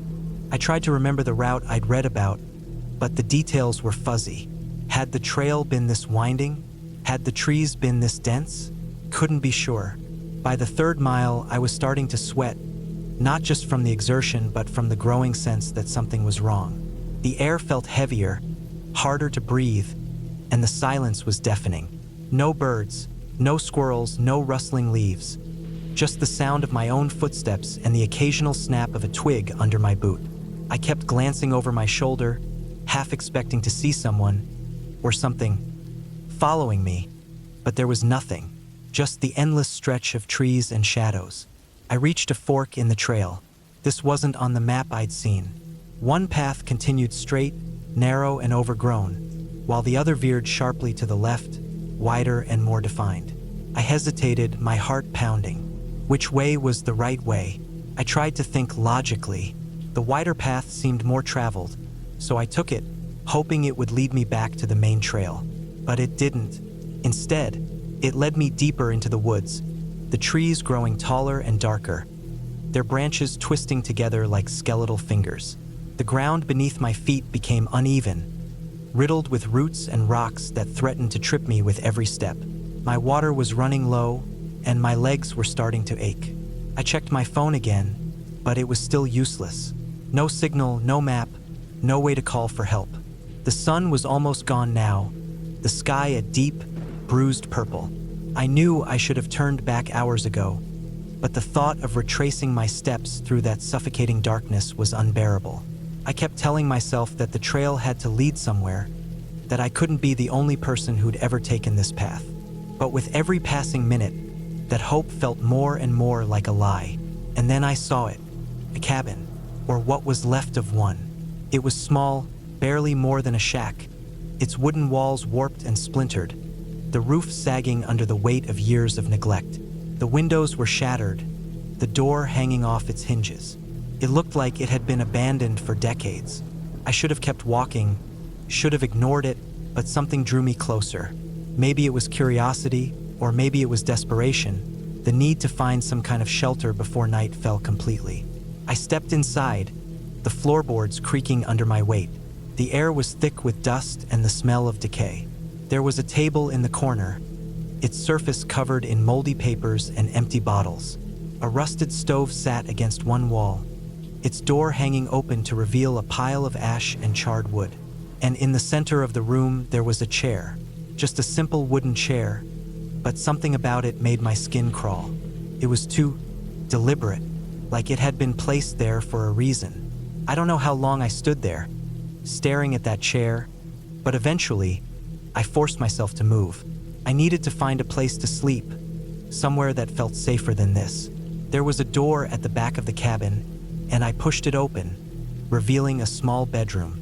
The bed was still there, its mattress stained and sagging, but it was better than nothing. I set my bag down and pulled out my flashlight, its beam cutting through the darkness. I didn't want to sleep, but I knew I had to.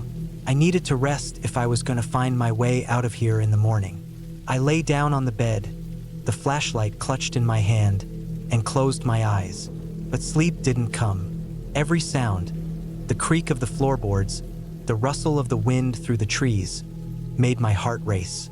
I kept imagining things moving in the shadows, shapes just outside the window, but every time I looked, there was nothing there, just the endless, oppressive darkness.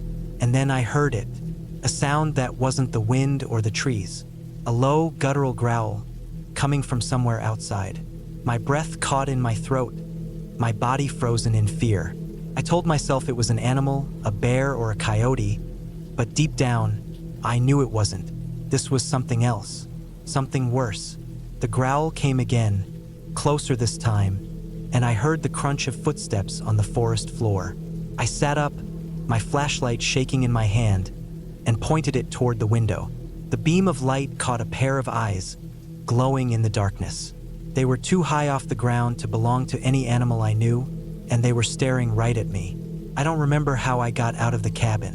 One moment I was on the bed, the next I was running, my bag forgotten, my flashlight bouncing wildly as I sprinted through the trees. Branches clawed at my face and arms, but I didn't stop, couldn't.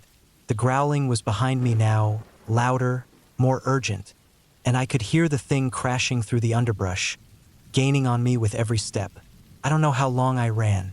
Felt like hours, but it could have been minutes. My lungs were on fire, my legs numb, but I kept going, driven by sheer terror. And then, just when I thought I couldn't take another step, I saw it. A light, a real, honest-to-God light, flickering through the trees. I didn't care where it came from or what it meant. I just ran toward it, my heart pounding in my chest. The light led me to a road, a narrow, gravelly thing that looked like it hadn't been used in years. But there, parked on the side, was a car. A real car with its headlights on and its engine running. I didn't think, didn't hesitate. I just ran to it, yanked open the door, and threw myself inside. The driver, a middle-aged man with a kind face, looked at me like I was crazy. And maybe I was. I was covered in dirt and sweat, my clothes torn, my face streaked with blood from the branches. But I didn't care. I just kept babbling, telling him to drive, to get me out of here. He didn't ask questions. He just put the car in gear and drove, the headlights cutting through the darkness as we left the woods behind. I didn't look back, couldn't. But as we drove, I couldn't shake the feeling that something was still watching me, its eyes glowing in the rearview mirror. Took me weeks to recover from that night. I told the police about the cabin, about the thing in the woods, but they didn't find anything. No cabin, no footprints, no signs of anyone or anything. living out there. They said I must have gotten lost, that the stress and exhaustion had made me imagine things. Maybe they were right. Maybe it was all in my head. But I know what I saw, and I know what I heard, and I know that, no matter how much time passes, I'll never forget the feeling of those eyes on me, watching me from the darkness. I don't hike anymore. I don't even like being outside after dark, because every time I close my eyes, I see that cabin, that chair, those glowing eyes, and I know deep down that whatever was out there that night, it's still out there, waiting, watching. The sun was already low in the sky when I decided to take the trail. I'd been planning this hike for weeks, but life kept getting in the way. Work, errands, excuses. Today, though, I finally packed my bag, laced up my boots, and drove out to the trailhead. The parking lot was empty when I arrived, which didn't surprise me. It was a weekday, and this trail wasn't exactly popular. Just a narrow path winding through dense woods, leading up to a ridge with a view of the valley below. I'd read about it online. Quiet, secluded, perfect for someone like me who wanted to be alone with their thoughts. The air was crisp, the kind of cold that bites at your nose and makes your breath visible. I zipped up my jacket, adjusted my backpack, and started walking. The trail was easy at first, well-marked and flat. The trees were tall, their branches forming a canopy that filtered the fading sunlight into patches of gold on the forest floor. The only sounds were the crunch of my boots on the dirt and the occasional rustle of leaves in the wind. It was peaceful, exactly what I needed. But as I walked deeper into the woods, the trail began to change. The markers became fewer and farther between, and the path narrowed until it was little more than a faint line in the undergrowth. I checked my map, but it didn't show much detail. I figured I'd be fine as long as I kept going in the same direction. The ridge couldn't be that far. The woods grew darker as the sun dipped lower. Shadows stretched long across the ground, and the air felt heavier, colder. I pulled out my flashlight, but I didn't turn it on yet. I wanted to save the battery. Besides, I could still see well enough to follow the trail, or what I thought was the trail. It was hard to tell now. The ground was uneven, covered in roots and rocks that seemed to appear out of nowhere. My boots slipped a few times, and I had to catch myself on nearby trees to keep from falling. I kept walking, telling myself I'd reach the ridge soon, but the trail kept twisting and turning, leading me deeper into the woods. The trees seemed closer together now, their branches reaching out like skeletal fingers. The wind picked up, carrying with it the smell of damp earth and decaying leaves. I shivered, pulling my jacket tighter around me. My breath came out in short, visible puffs, and my fingers were starting to go numb. I checked my phone, but there was no signal. Not that I expected one out here.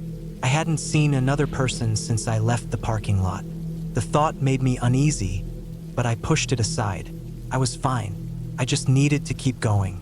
The trail, or what I thought was the trail, led me to a small clearing. In the center was a fallen tree, its trunk covered in moss and mushrooms. I stopped to catch my breath, leaning against the tree for support. My legs were tired, and my back ached from the weight of my backpack. I took a sip of water, the cold liquid soothing my dry throat. I looked around, trying to get my bearings.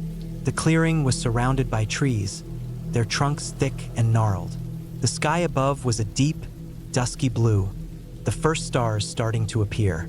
I pulled out my map again, trying to figure out where I was. But the map was useless. The trail I was on wasn't marked, and I couldn't tell which direction I'd come from. I felt a pang of panic, but I pushed it down. I wasn't lost. I just needed to retrace my steps. I turned around, heading back the way I thought I'd come. But the trail looked different now. The trees seemed closer together, the undergrowth thicker. I walked for what felt like hours, but nothing looked familiar. The sky grew darker, and the temperature dropped. My flashlight was on now, its beam cutting through the darkness. But the light only made the shadows deeper, the woods more menacing. I stopped again, my heart pounding. I was lost. There was no denying it now. The trail was gone, swallowed up by the forest. I was surrounded by trees, their branches twisting and turning in the wind. The sound was eerie, like whispers in the dark. I felt a chill run down my spine, and I tightened my grip on the flashlight. I tried to stay calm, to think rationally. I had food, water, and a lighter. I could build a fire, wait until morning. But the thought of spending the night in these woods made my stomach churn. The darkness was oppressive, pressing in on me from all sides. The wind howled through the trees, and I could hear the rustle of leaves, the snap of twigs. Every sound made me jump, my imagination running wild. I kept walking, hoping to find something, a road, a cabin, anything. But the woods seemed endless, a labyrinth of trees and shadows. My legs were shaking now, my breath coming in short, ragged gasps. I was exhausted both physically and mentally. I wanted to sit down to rest, but I was afraid if I stopped, I'd never get up again. And then I saw it, a light, faint, flickering but unmistakable. My heart leapt, and I quickened my pace, stumbling over roots and rocks in my haste. The light grew brighter as I got closer, and I realized it was coming from a small cabin. Relief flooded through me, and I almost cried. I wasn't alone. Someone was here. I reached the cabin and knocked on the door, my hands trembling. There was no answer. I knocked again, louder this time. Still nothing. I tried the handle and the door creaked open. The cabin was dark inside, the only light coming from a single lantern on the table. The air was musty, and the floorboards groaned under my weight. I called out, but my voice echoed in the empty space. I stepped inside, closing the door behind me. The cabin was small, just one room with a bed, a table, and a stove. There was a pile of firewood next to the stove, and I quickly built a fire, my numb fingers fumbling with the matches. The flames caught, and warmth began to fill the room. I sat down on the bed, my legs giving out beneath me. I was safe, for now. I woke up to the sound of footsteps. My eyes snapped open, and I sat up, my heart racing. The fire had died down, and the cabin was dark except for the faint glow of embers. The footsteps were outside, slow and deliberate. I held my breath, listening. The sound stopped, and for a moment, there was silence. Then the door creaked open. I froze, my body tense. A figure stood in the doorway, silhouetted against the moonlight. I couldn't see their face, but I could feel their eyes on me. My mind raced, trying to think of what to do. I had no weapon, no way to defend myself. The figure stepped inside, and the door closed behind them. I could hear their breathing, slow and steady. They moved closer, and I could see now that it was a man. He was tall, with broad shoulders and a thick beard. His clothes were ragged, and he carried a rifle slung over his shoulder. He didn't say anything, just stood there, watching me. I could feel the weight of his gaze, and it made my skin crawl. Finally, he spoke. His voice was low, gravelly. "You lost." I nodded, my throat too dry to speak. He grunted, then walked over to the stove and added more wood to the fire. The flames leapt up, casting flickering shadows on the walls. He sat down in a chair by the stove, his rifle resting across his lap. He didn't take his eyes off me. "You shouldn't be out here," he said. "Not at night." I didn't know what to say. My mind was still reeling, trying to make sense of the situation. He didn't seem threatening, but there was something about him that made me uneasy. The way he looked at me like he was sizing me up. "I got lost," I said finally, my voice barely above a whisper. "I was trying to find the ridge." He shook his head. "You're miles from the ridge. You're lucky you found this cabin." I nodded, not knowing what else to say. The silence stretched between us, heavy and uncomfortable. I could hear the crackle of the fire, the wind outside. The man's eyes never left me. "You can stay here tonight," he said after a while, "but you'll have to leave in the morning. This isn't a safe place." I wanted to ask him what he meant, but I didn't dare. He stood up, his movements slow and deliberate. He walked over to the bed and tossed me a blanket. It was old and smelled of mildew, but I didn't care. I wrapped it around myself, grateful for the warmth. The man went back to his chair and sat down, his rifle still across his lap. He didn't say anything else, just stared into the fire. I lay down on the bed, my body tense. I didn't think I'd be able to sleep, but exhaustion finally took over, and I drifted off. I woke up to the sound of birds chirping. Sunlight streamed through the cracks in the walls, and the fire had gone out. The man was gone, his chair empty. I sat up, my body stiff and sore. The blanket fell away, and I realized I was still wearing my boots. I stood up, my legs shaky, and walked over to the door. The woods were quiet, the air fresh and cool. I stepped outside, squinting in the sunlight. The cabin looked even more run down in the daylight, the wood weathered and warped. There was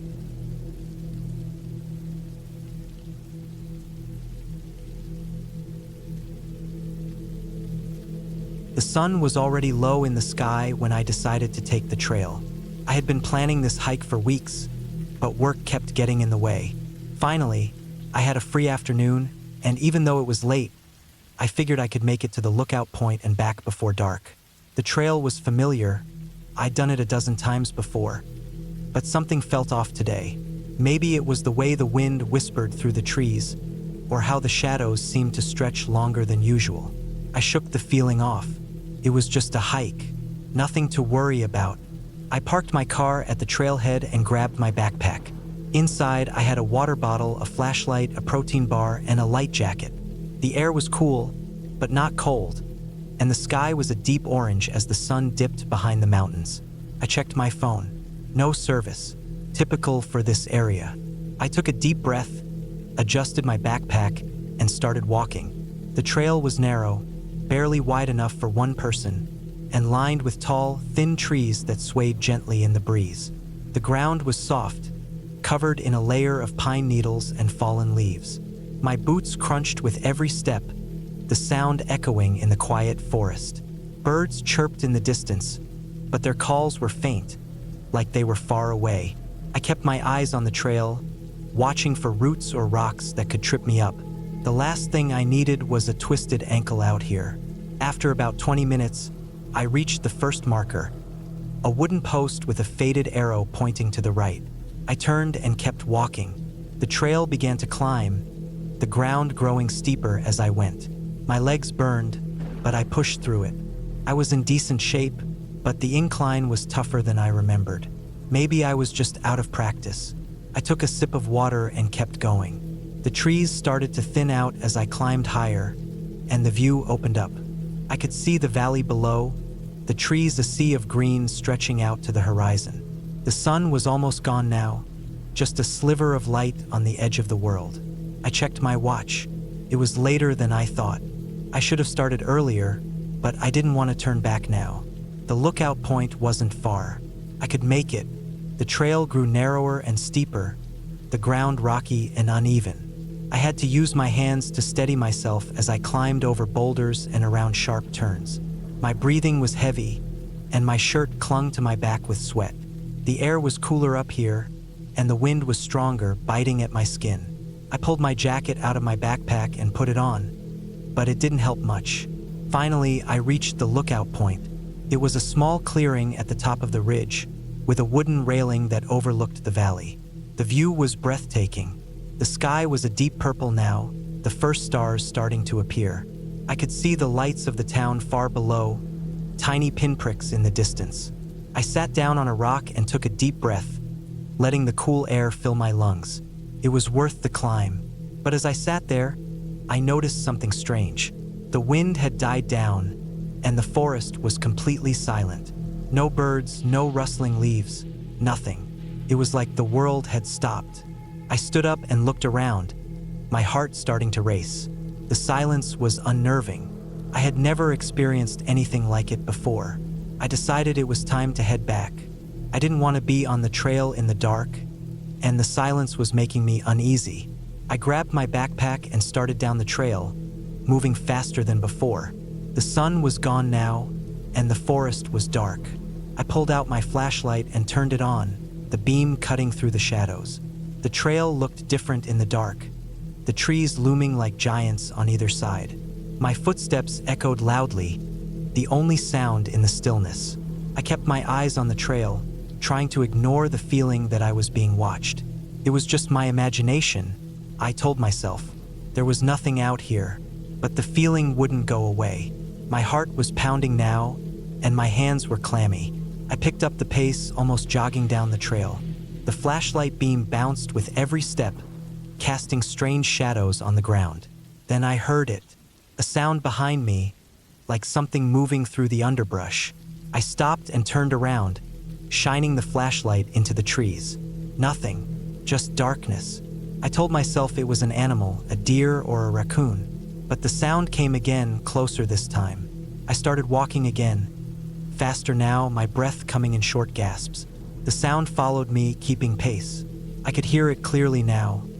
Footsteps, heavy and deliberate. I broke into a run, the flashlight beam jerking wildly as I sprinted down the trail. My heart was pounding in my ears, and my legs burned, but I didn't stop. The footsteps were right behind me, crunching through the leaves. I didn't dare look back. I just ran, my mind screaming at me to go faster. The trail seemed to go on forever, twisting and turning through the trees. I couldn't remember it being this long on the way up. My lungs were on fire, and my legs felt like they were going to give out, but I kept going. The footsteps were closer now, almost on top of me. I could hear breathing, deep, ragged breaths that weren't my own. Then I saw it, the wooden post with the faded arrow. The trailhead was just ahead. I pushed myself harder, my legs screaming in protest. The footsteps were right behind me, so close I could almost feel them.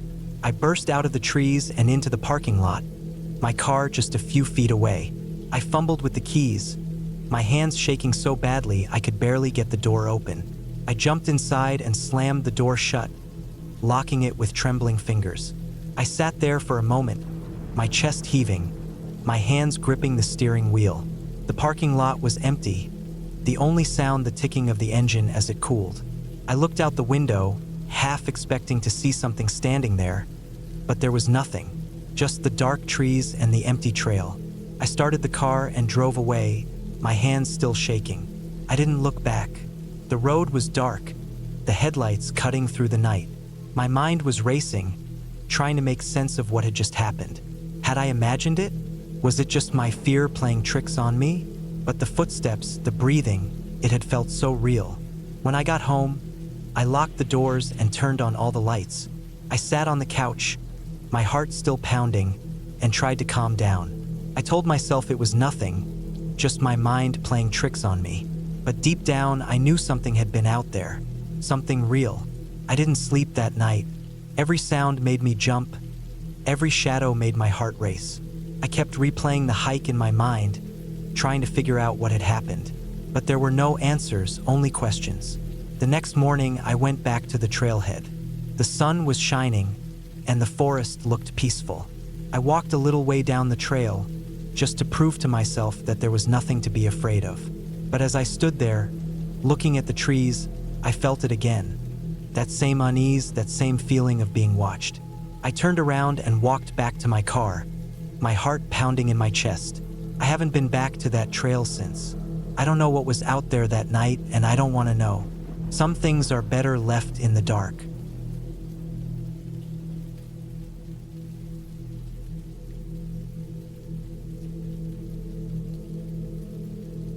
The sun was just beginning to dip below the horizon as I tightened the straps on my backpack and took my first steps onto the trail.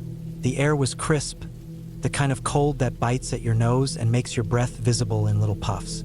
I had been planning this hike for weeks, a solo trek through the dense woods of the national park. It was supposed to be a chance to clear my head, to get away from the noise of the city and the constant buzz of my phone. But as I walked deeper into the forest, the trees closing in around me like silent sentinels, I couldn't shake the feeling that something was off. The trail was well marked, at least at first. Bright yellow blazes painted on the trees guided my way, and the path beneath my feet was packed dirt, worn smooth by countless hikers before me. But as the light faded, the shadows grew longer, and the forest seemed to come alive in a way that made my skin crawl. The rustling of leaves in the wind sounded like whispers, and the occasional snap of a twig underfoot made my heart jump. I told myself it was just the animals, the squirrels and birds that called this place home, but the rational part of my brain was losing the battle against the growing sense of unease. I had been hiking for about 2 hours when I realized I hadn't seen a trail marker in a while. I stopped, turning in a slow circle, scanning the trees for the familiar yellow paint. Nothing. The path had narrowed, the underbrush creeping in on either side, and the ground was no longer smooth but littered with roots and rocks. I pulled out my map, unfolding it carefully, but the fading light made it hard to read. I squinted, trying to match the landmarks around me to the squiggly lines on the paper, but nothing seemed to line up. My stomach dropped. I was lost. I took a deep breath, trying to calm the rising panic. I had a compass, and I knew the general direction I needed to go. If I just kept moving, I would eventually hit a trail or a road. I stuffed the map back into my pack and started walking, my pace quicker now, my eyes darting from side to side as the forest grew darker. The trees seemed to loom taller, their branches twisting together overhead to block out the last remnants of daylight. The air was thick with the smell of damp earth and decaying leaves, and the only sound was the crunch of my boots on the forest floor. I don't know how long I walked, but it felt like hours. My legs were aching, and my throat was dry from breathing in the cold air. I stopped to take a sip from my water bottle, my hands trembling slightly as I unscrewed the cap. That's when I heard it. A low, guttural growl that seemed to come from everywhere and nowhere at once. I froze, the water bottle halfway to my lips, my heart pounding in my chest. The sound came again, closer this time, and I realized with a sickening certainty that it wasn't an animal. At least not one I wanted to meet. I dropped the water bottle and started running, my pack bouncing against my back as I crashed through the underbrush. Branches whipped at my face, and I stumbled over roots and rocks, but I didn't stop. The growling was behind me now, growing louder, more urgent, and I could hear the sound of something heavy moving through the trees, snapping branches and crushing leaves underfoot. I didn't look back, couldn't. My only thought was to get away, to put as much distance between me and whatever was chasing me as possible. The forest seemed to close in around me, the trees pressing in from all sides, their branches clawing at my clothes and skin. My breath came in ragged gasps, my lungs burning with the effort, but I kept running, driven by sheer terror. And then, just as I thought I couldn't go any further, I burst into a clearing. The sudden openness was disorienting, and I stumbled, falling to my knees in the tall grass. I looked up, my chest heaving, and saw the outline of a cabin in the distance. It was old, the wood weathered and gray, but it was a shelter, a place to hide. I scrambled to my feet and ran towards the cabin, my legs screaming in protest. The growling was still behind me, but it was fainter now, as if whatever was chasing me had slowed down. I reached the door and yanked it open, the hinges screeching in protest. I slammed it shut behind me and leaned against it, my whole body shaking. The cabin was dark, the only light coming from the small windows, but it was enough to see that the place was empty. There was a table in the corner, a few chairs, and a fireplace with a pile of wood stacked beside it. I grabbed one of the chairs and wedged it under the doorknob, my hands trembling so badly I could barely get it in place. I stood there for a moment, listening, but the growling had stopped. The only sound was the wind outside, howling through the trees. I let out a breath I didn't realize I'd been holding and sank to the floor, my back against the door. My mind was racing, trying to make sense of what had just happened. What had been chasing me? A bear? A mountain lion? It didn't matter. I was safe now, at least for the moment. I stayed like that for a long time, my eyes fixed on the door, waiting for it to burst open. But it didn't. The cabin was silent, the only sound the creaking of the old wood as the wind pushed against it. Eventually, I forced myself to get up. I needed to make a fire to warm up and dry off. My clothes were damp with sweat, and the cold was starting to seep into my bones. I moved to the fireplace, my legs still shaky, and knelt down to arrange the wood. I found a box of matches on the mantel and struck one, the flame flaring to life. I held it to the kindling, watching as the fire caught and spread, the warmth slowly filling the room. As the fire grew, I felt some of the tension leave my body. I sat back on my heels, staring into the flames, my mind still racing. I needed to figure out what to do next. I couldn't stay here forever. I needed to find my way back to the trail, back to civilization. But the thought of going back out there, into the dark forest, made my stomach churn. I didn't know if whatever had been chasing me was still out there, waiting. I stood up and moved to the window, peering out into the darkness. The moon had risen, casting a pale light over the clearing. The trees swayed in the wind, their shadows dancing on the ground. I scanned the edge of the forest, looking for any sign of movement, but everything was still. I turned away from the window and started to explore the cabin. There wasn't much to see, just a single room with a small bed in the corner, a few shelves with canned food and supplies, and a pile of old blankets. I grabbed one of the blankets and wrapped it around my shoulders, the rough fabric scratching against my skin. I sat down on the bed, the firelight flickering on the walls, and tried to think. I needed a plan. I couldn't just stay here and wait for someone to find me. No one knew where I was.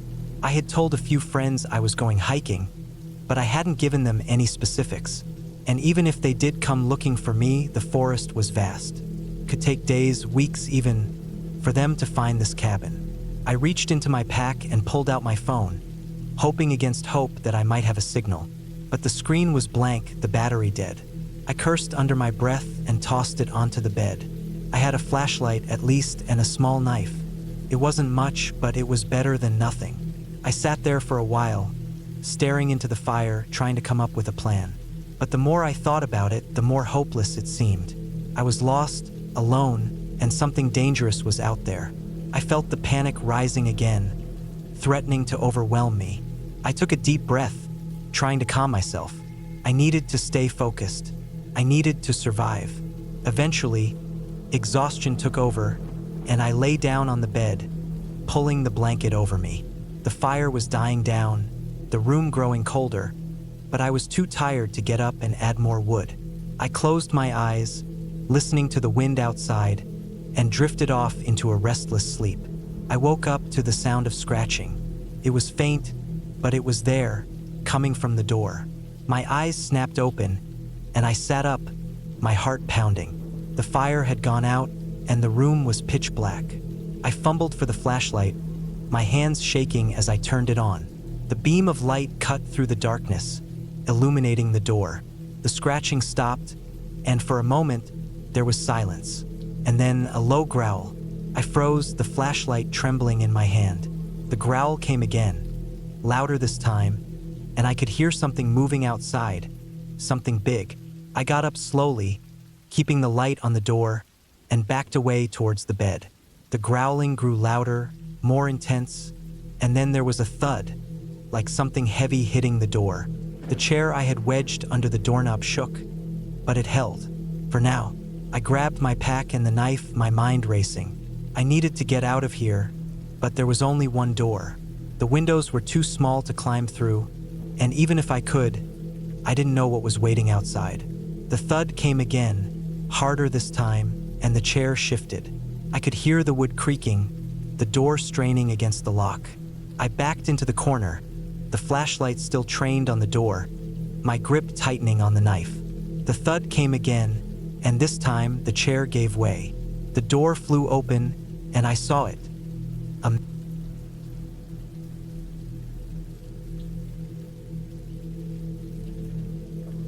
The sun was already low in the sky when I decided to take the trail. I had been planning this hike for weeks, but work kept getting in the way. Finally, I had a free day and I wasn't going to waste it. The trail was one I'd never done before, but it looked straightforward enough on the map. A loop through the woods, about 10 miles total. I packed my bag with the essentials: water, a few energy bars, a flashlight, a small first aid kit, and my phone. I didn't expect to need much else. The weather was perfect, cool but not cold, with a light breeze that carried the scent of pine and damp earth. I parked my car at the trailhead, locked it, and started walking. The first mile was easy. The trail was wide and well-marked, cutting through a dense forest of tall pines and oaks. Birds chirped overhead, and the occasional squirrel darted across the path.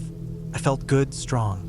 The rhythm of my footsteps and the sound of my breathing were calming. I thought about how much I needed this time alone, away from the noise of the city, away from the constant buzz of my phone. Just me and the woods. But as I went deeper, the trail began to change. The trees grew closer together, their branches twisting and tangling overhead, blocking out more and more of the sunlight. The path narrowed, and the ground became uneven, littered with rocks and roots. I had to watch my step carefully to avoid tripping. The air felt heavier, damper, and the sounds of birds and squirrels faded away, leaving only the rustle of leaves in the wind.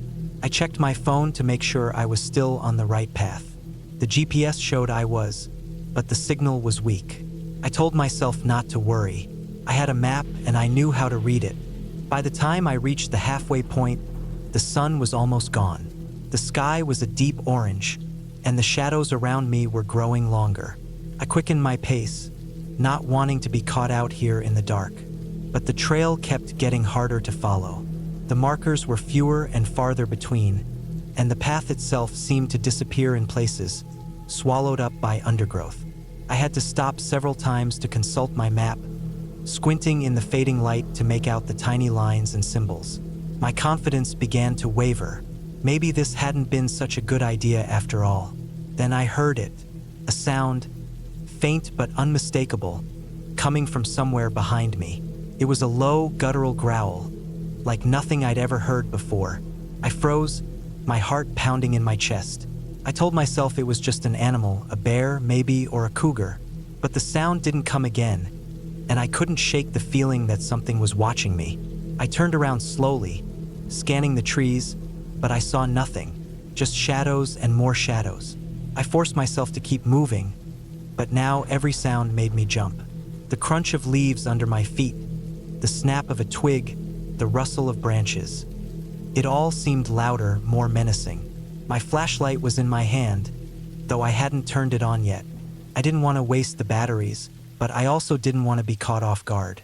The trail was almost invisible now, just a faint line of trampled grass and dirt.